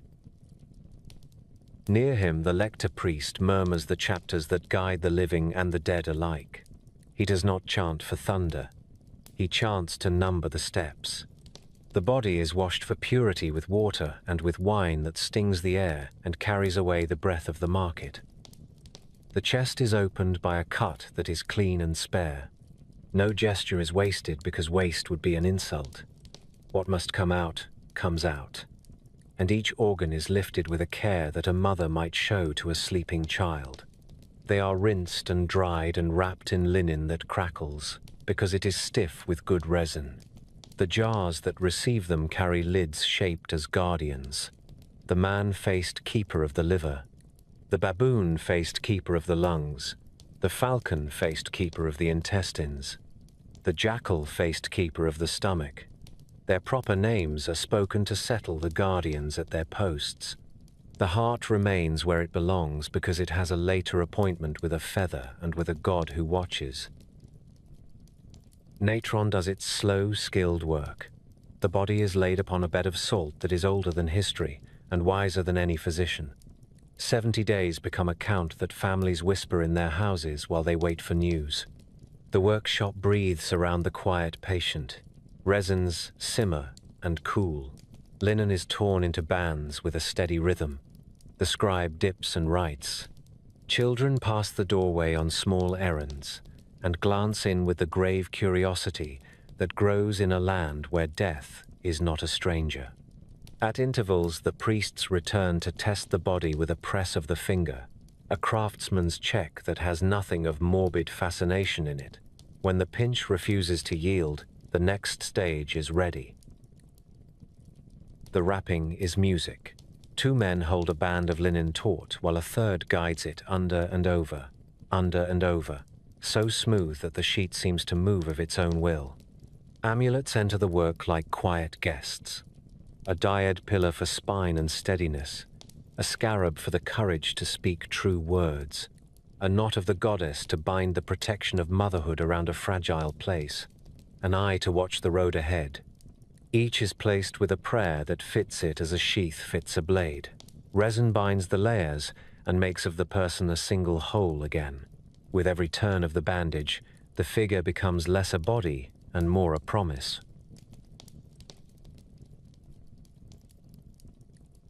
For the last rite, the room gathers itself.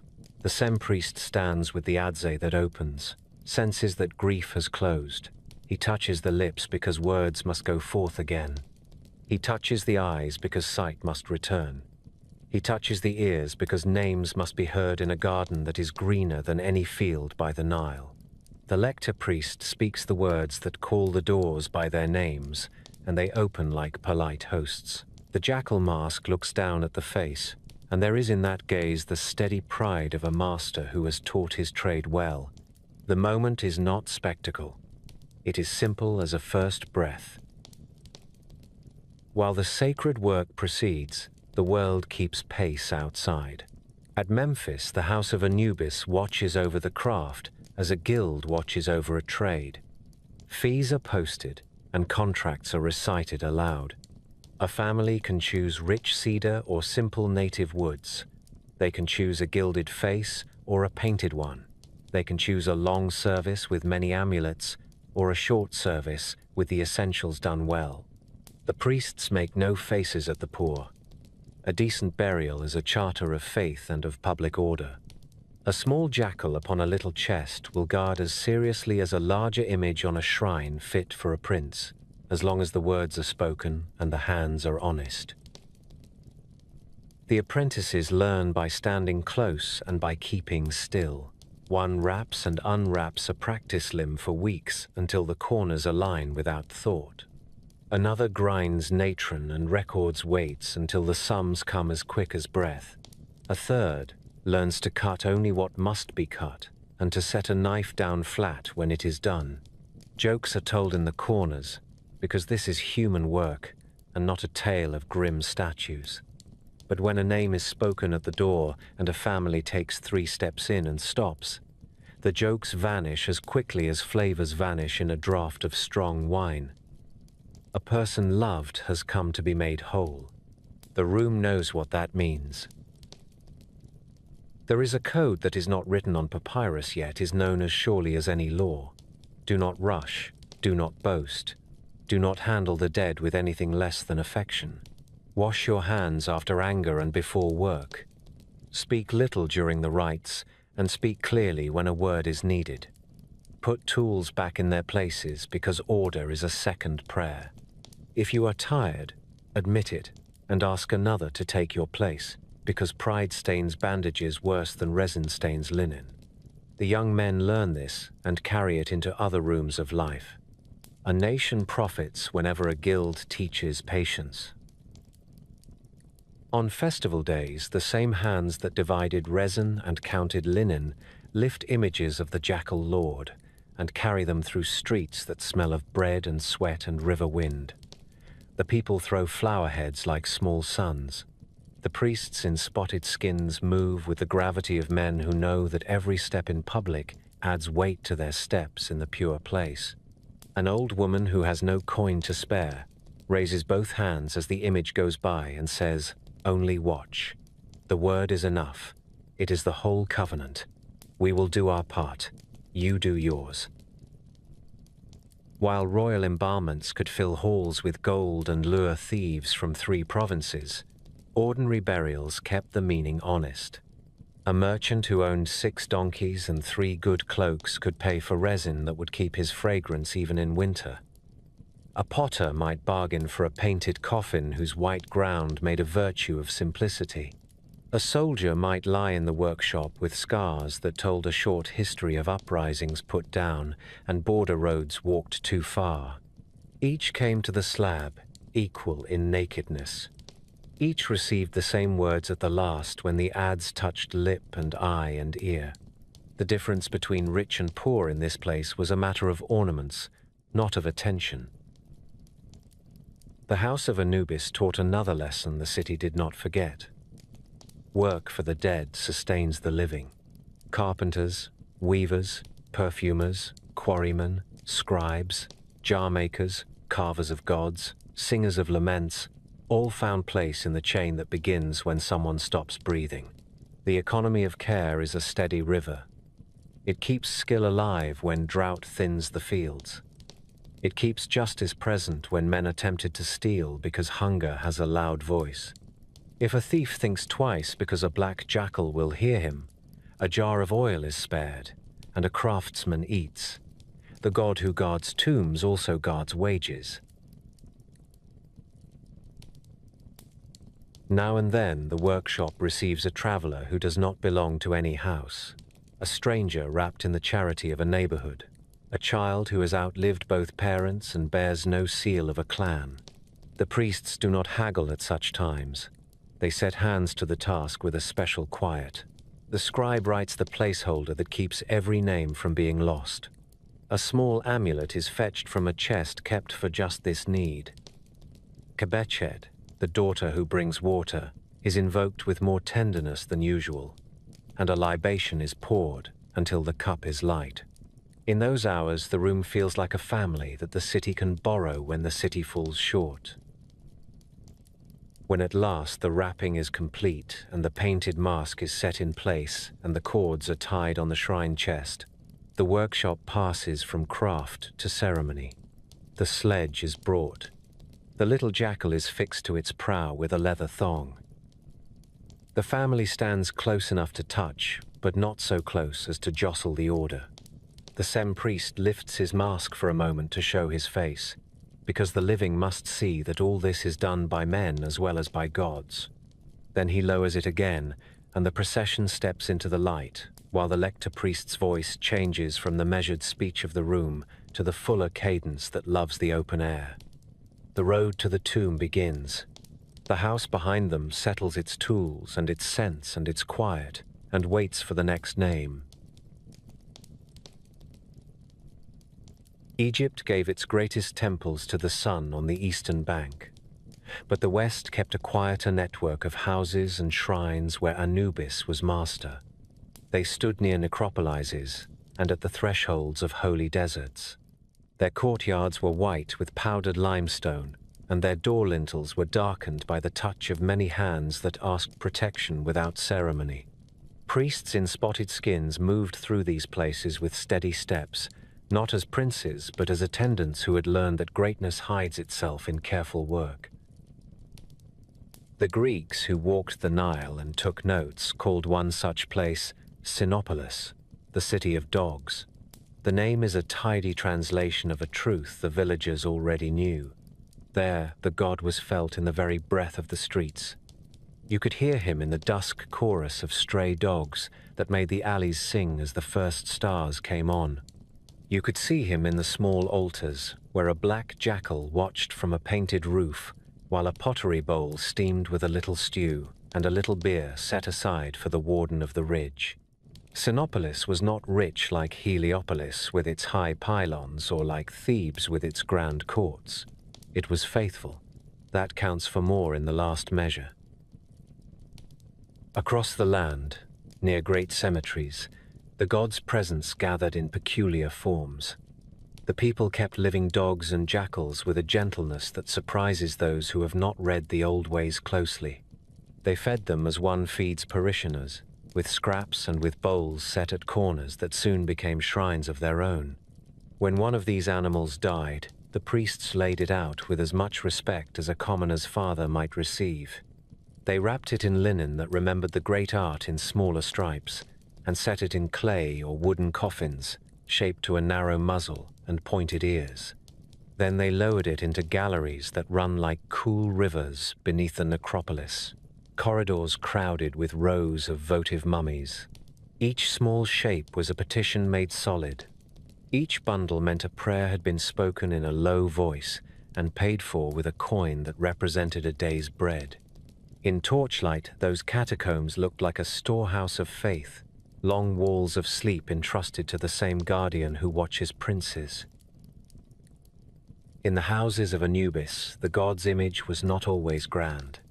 Often he reclined as a jackal carved in wood and painted deep black, his forepaws hanging over the edge of a gilded shrine box, his eyes inlaid with a light that knows patience.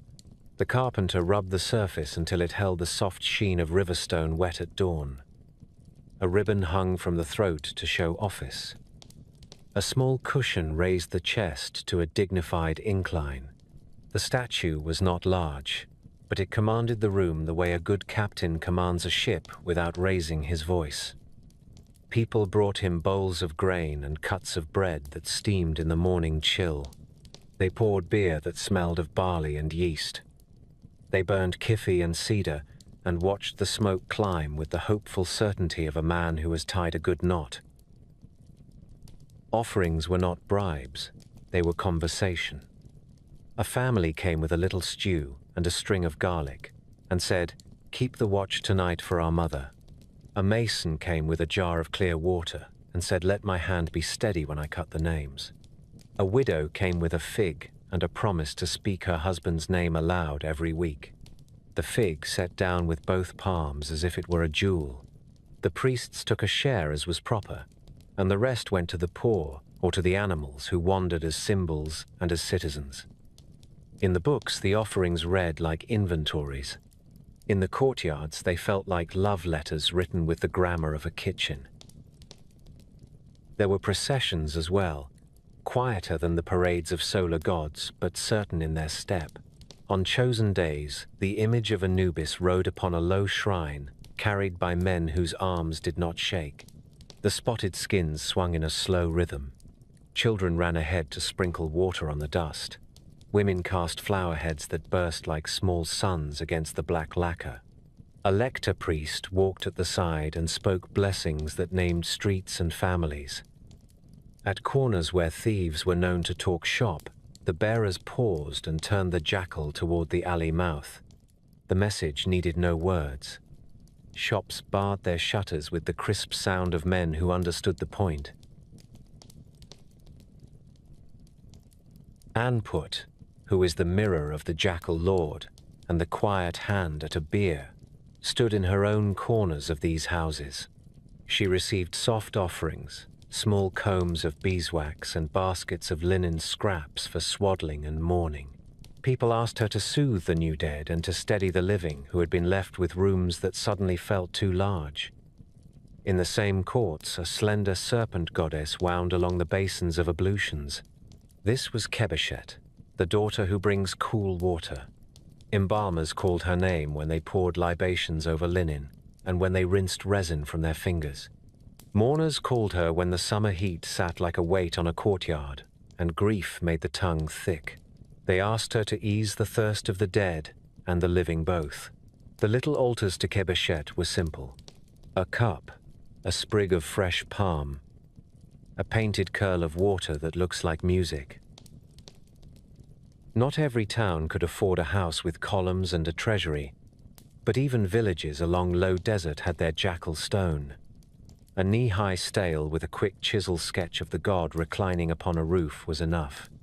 There, a man on his way to the cemetery could touch 2 fingers to the image and whisper, "Be with me while I seal the door." There, a woman could set down a warm cake and a mouthful of beer and call a name into the West. The West was always listening. The god did not count clergy by head. He counted hands that did their work with care. The economy of devotion worked in plain ways. Pilgrims bought little jackal amulets carved in basalt or faience. They tied them to cords and wore them at the throat when they had to travel at night. Mothers tucked them into baskets where newborns slept, a small reassurance against the old fear that the boundary between this house and the next can be thin in the first week of life. Scribes painted the god on coffin boards in quick but loving lines, and were paid with bread and oil and a promise of a mention when the family prayed. Carvers sold simple false doors with the formula already chiseled in, leaving a blank for the name that would make the stone a home. All these acts greased the axles of daily life and kept faith from being an expensive luxury. The priests themselves were not austere in a way that scorned the world. They ate from the offerings and they laughed when work permitted. They married as other men do, and their children grew up to learn either the craft or the field. Yet when they set a mask on and took a knife in hand, the room changed. They carried the memory of a leopard-marked knight and of a god bending over the first mummy. They did not forget that a shrine is a workshop, and a workshop can be a shrine. It is a hard lesson to carry always, but it keeps men honest when a storehouse door is tempting and when a cousin needs a favor that would break a rule. In one famous treasury, guardians left a jackal on a shrine with cords tied tight for a king who died young. The statue's ears stand like blades, and its eyes follow you with a watch that is more patient than any man. The cords are still uncut. The message has outlived the sender and the recipient both. Do not try this door. The warden is on duty. In that single image, the cult of Anubis finds its whole sermon. Faith made into wood. Vigilance made into posture. A threat transformed by craft into peace. Temple records list festivals with the quiet pride of bookkeepers who know they are feeding more than bodies. On such days, the city washed its face and put on its best collar. The Sem priest spoke to the crowd and told again the stories that made the spots on his cloak meaningful. He told of dogs that guard unasked. He told of a child found in reeds and of a woman who sang him calm. He told of scales that do not lie and of a field beyond the west where a man might once more meet those he had lost, if only he kept his hands steady at the weights. People wept without shame because the stories were theirs, and always would be. By evening the offerings had been counted, the dogs fed, the poor supplied, the candles snuffed, the floors swept, the gates barred. The jackal on the shrine looked no different than he had in mourning. Gods do not sag with fatigue. The priests rolled their shoulders and walked home under a sky full of hard, clear stars. The desert lay close and familiar, like a sleeping bull that does not dream of harming anyone and yet must be respected with every step. Along the ridge, a real jackal stopped and looked down. Somewhere in a house, a woman spoke a name into a corner and waited for her own breath to steady. Faith had done its quiet work. So the cult of Anubis bound city to cemetery, kitchen to chapel, fear to duty, and grief to craftsmanship. It did not roar. It did not promise what it could not give. It promised a watch. It promised a craft that turns endings into passages. It promised that a god would stand at the door until the last grain of sand has fallen in the last unseen glass. Empires change the names on coin and decree, but the West keeps its guardian. When the old kingdoms loosened and the crowns shifted like sand in a wind, priests still walked the necropolis paths with their spotted cloaks folded over one arm and their voices low. In Memphis and in Thebes, the embalming houses smoked with resin as they always had. Kings became generals with foreign accents and then became kings again.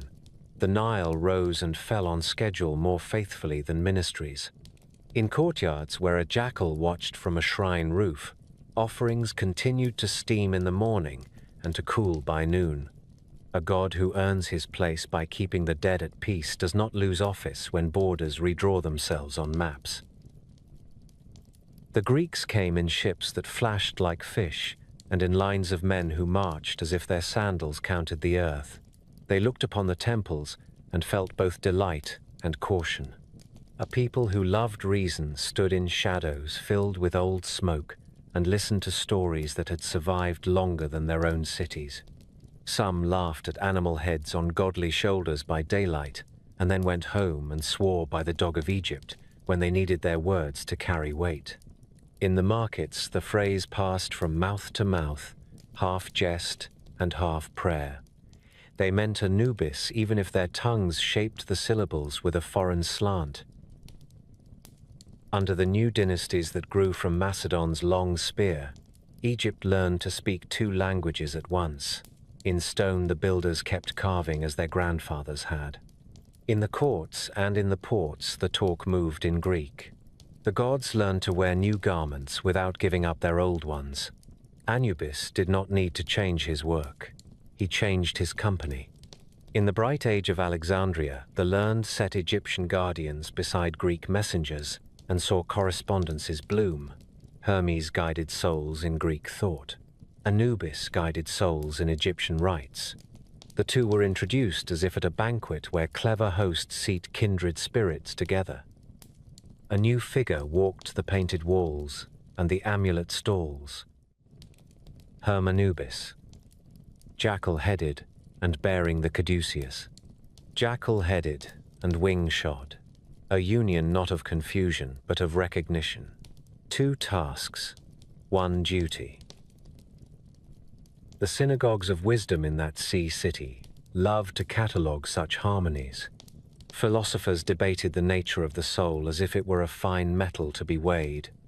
And somewhere a painter in a back street laid black lacquer on a jackal form with an old contentment.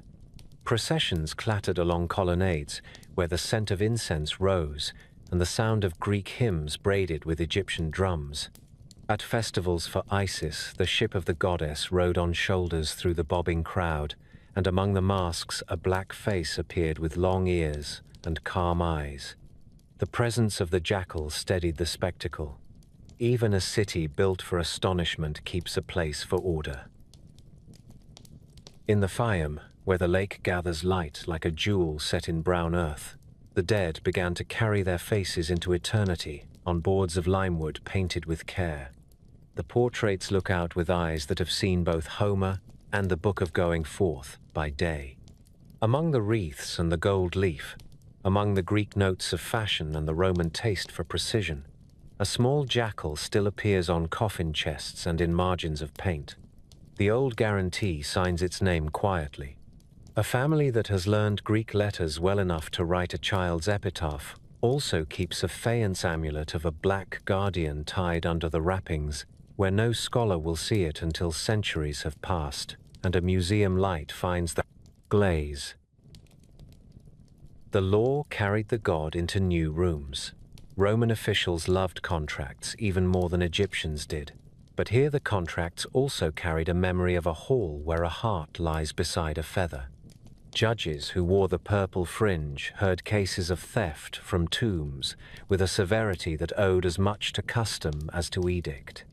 The charge sheets read like familiar stories given new ink: breaking of seals, removal of amulets, swearing falsely by Anubis. Fines and beatings and long labor followed. The civilized habit of punishing men for what they do to the resting places of others survived the swap of standards from lotus to eagle. Writers in Latin borrowed the god for their own shows and sermons. There is an old account of a procession where the emperor's city went to watch gods parade in puppet steps and living stairs. In that flurry of gold and color, the black guardian walked, his face gleaming like smoked silver under a sun that made everyone squint. Spectators who had little patience with sermons still felt their chatter fall when the jackal passed. It is a good thing for a city that needs its citizens to behave, to have a god among its pageantry who does not laugh and does not wink. None of this erased the old forms on the west bank. In the valleys, the tombs continued to receive kings under deep stone. The workmen of Deir el-Medina still sketched a jackal on ostraca when they had a spare minute at noon. The house of Anubis in Memphis still took in the poor stranger and offered the rites without haggling when a body had no family. The spotted skins smelt of sun and of incense. The adze kissed the mouth. The priest with a mask steadied the mummy when it was raised. When the procession began, a small wooden jackal rode the prow of the sledge, as it had done when the pyramids were young. A civilization proves itself by what it keeps. Philosophers and priests argued at the edges as learning always argues with devotion. Plutarch came to the stories as a guest who wanted to be a good listener and tried to make elegant sense of what he heard. He wrapped Osiris and Isis and the jackal lord in language that pleased the schools and yet preserved the heart of the tale. He knew he was walking on a floor that had been polished by many feet and by many tears. He took the old names seriously. That is the first merit of a foreign scholar, and the last. When the old faith sank into quieter channels and new hymns rose in basilicas and monastic cells, the embalming houses fell silent by degrees. The jars stood empty. The knives went to rust. The leopard skins were folded for the last time and left with a respectful hand upon them. Yet the bond between Egypt and its guardian did not snap. It turned into presence. The jackal stayed in the works of art and in the habit of touching a lintel with 2 fingers when one passes a tomb door. He stayed in the caution of a farmer who does not cheat the measure because a beam is more frightening than a magistrate. He stayed in the story told to a child when the house loses someone and the child asks a question that cannot be dodged. A careful God is a medicine that lasts. Archaeology in the New Age opened doors with levers and brushes instead of with spells. Still, the watchers felt watched. Men who lifted lids to rooms shut since Hellenistic years felt the steady gaze of an inlaid eye upon their shoulders. On gilded roofs, a jackal reclined with serene contempt for time. The cords that sealed a royal shrine still crossed under his paws. Do not. The message that worked on thieves works dimly on scholars too. The best of them listened and took only drawings and careful notes until the law allowed the rest. The worst dropped their courage like a lamp and ran from a cough of dust and their own imaginations. Both reactions would have pleased a god who believes in good manners. Through all of this, the image of the jackal leading the justified to the throne endured. Hellenistic painters adjusted the tilt of the chin. Roman stonecutters squared the shoulders. The core remained. Anubis took a hand as a good usher does and placed it into stronger hands. In Greek captions and in Demotic scrawls and in Latin notes, the message stayed plain. A guardian does not seek glory. He keeps the doors and he keeps the scales. He serves a larger seat without jealousy and without fatigue. A people that can carry its guardian across conquests and fashions and alphabets is a people with a spine. Egypt proved as much. The river did what it always does. The desert kept its counsel. The West remained a doctrine and a direction. In houses where a grandmother still lit a cone of incense at dusk and spoke a name into a corner, the smoke lifted as it had lifted in the Old Kingdom and in the reign of Alexander and in the time of emperors and after. The God who hears such things does not keep a calendar that men can read. Time does not move in straight lines in Egypt. It drifts like sand and circles back like a falcon on a warm current. For a long while, the old rites quieted. New prayers filled new roofs of stone. Men in black robes and men in white debated in cloisters where incense rose and was named by other words.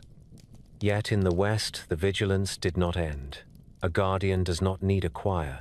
He requires only a threshold. News from the valley came to the world in a voice that trembled between awe and discipline.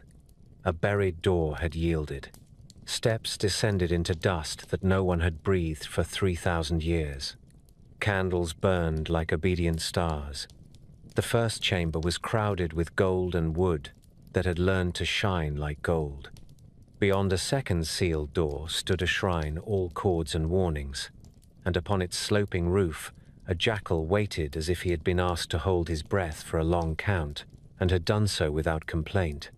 The lacquer of his body was deep and soft. His eyes had been made to catch even the weakest flame and turn it into attention. The cords crossed under his paws without a single strand frayed. "Do not," said that patient posture. "Do not," said the long gaze. The message had traveled from a court that vanished before Rome, was a rumor to the age of cameras and electric lamps without losing a syllable. The men who stood there felt what quarry workers and thieves and priests had felt before them. The presence of rules older than your own life steadies and warns at once. They wrote in their books with hands that tried not to shake.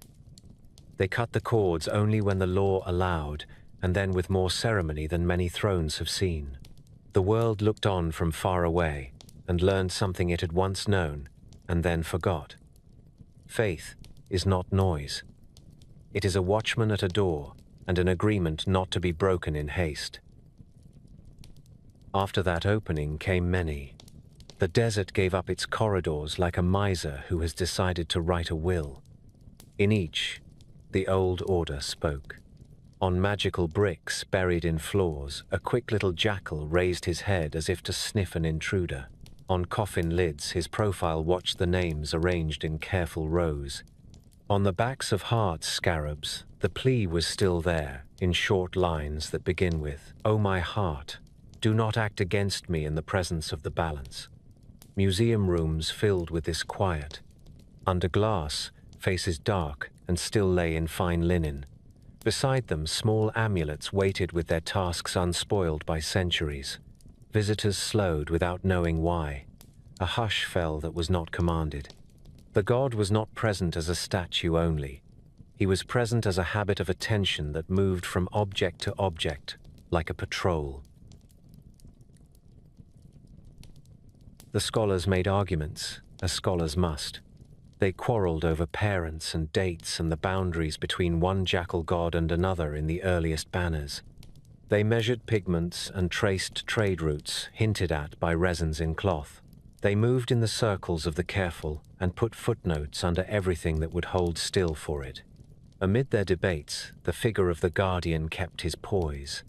Whether called Inpu in the old speech or Anubis in the Greek tongue, whether shown full animal or man with the head and the eyes of night, he maintained his offices without heat. He guarded the dead in their glass houses, as he had guarded them in stone ones. He stood at the scales on painted papyri and taught everyone who cared to look that justice is a craft before it is a verdict. Not all of his service belongs to rooms with security guards and labels. He walks in the daily memory of a country that still calls the West by its old names. At dusk in small towns, people pause on thresholds that face the desert and speak into corners, putting a name into the air as an offering of breath. A jackal moves along a ridge and stops and looks down, and for an instant the oldest pact in the land is renewed.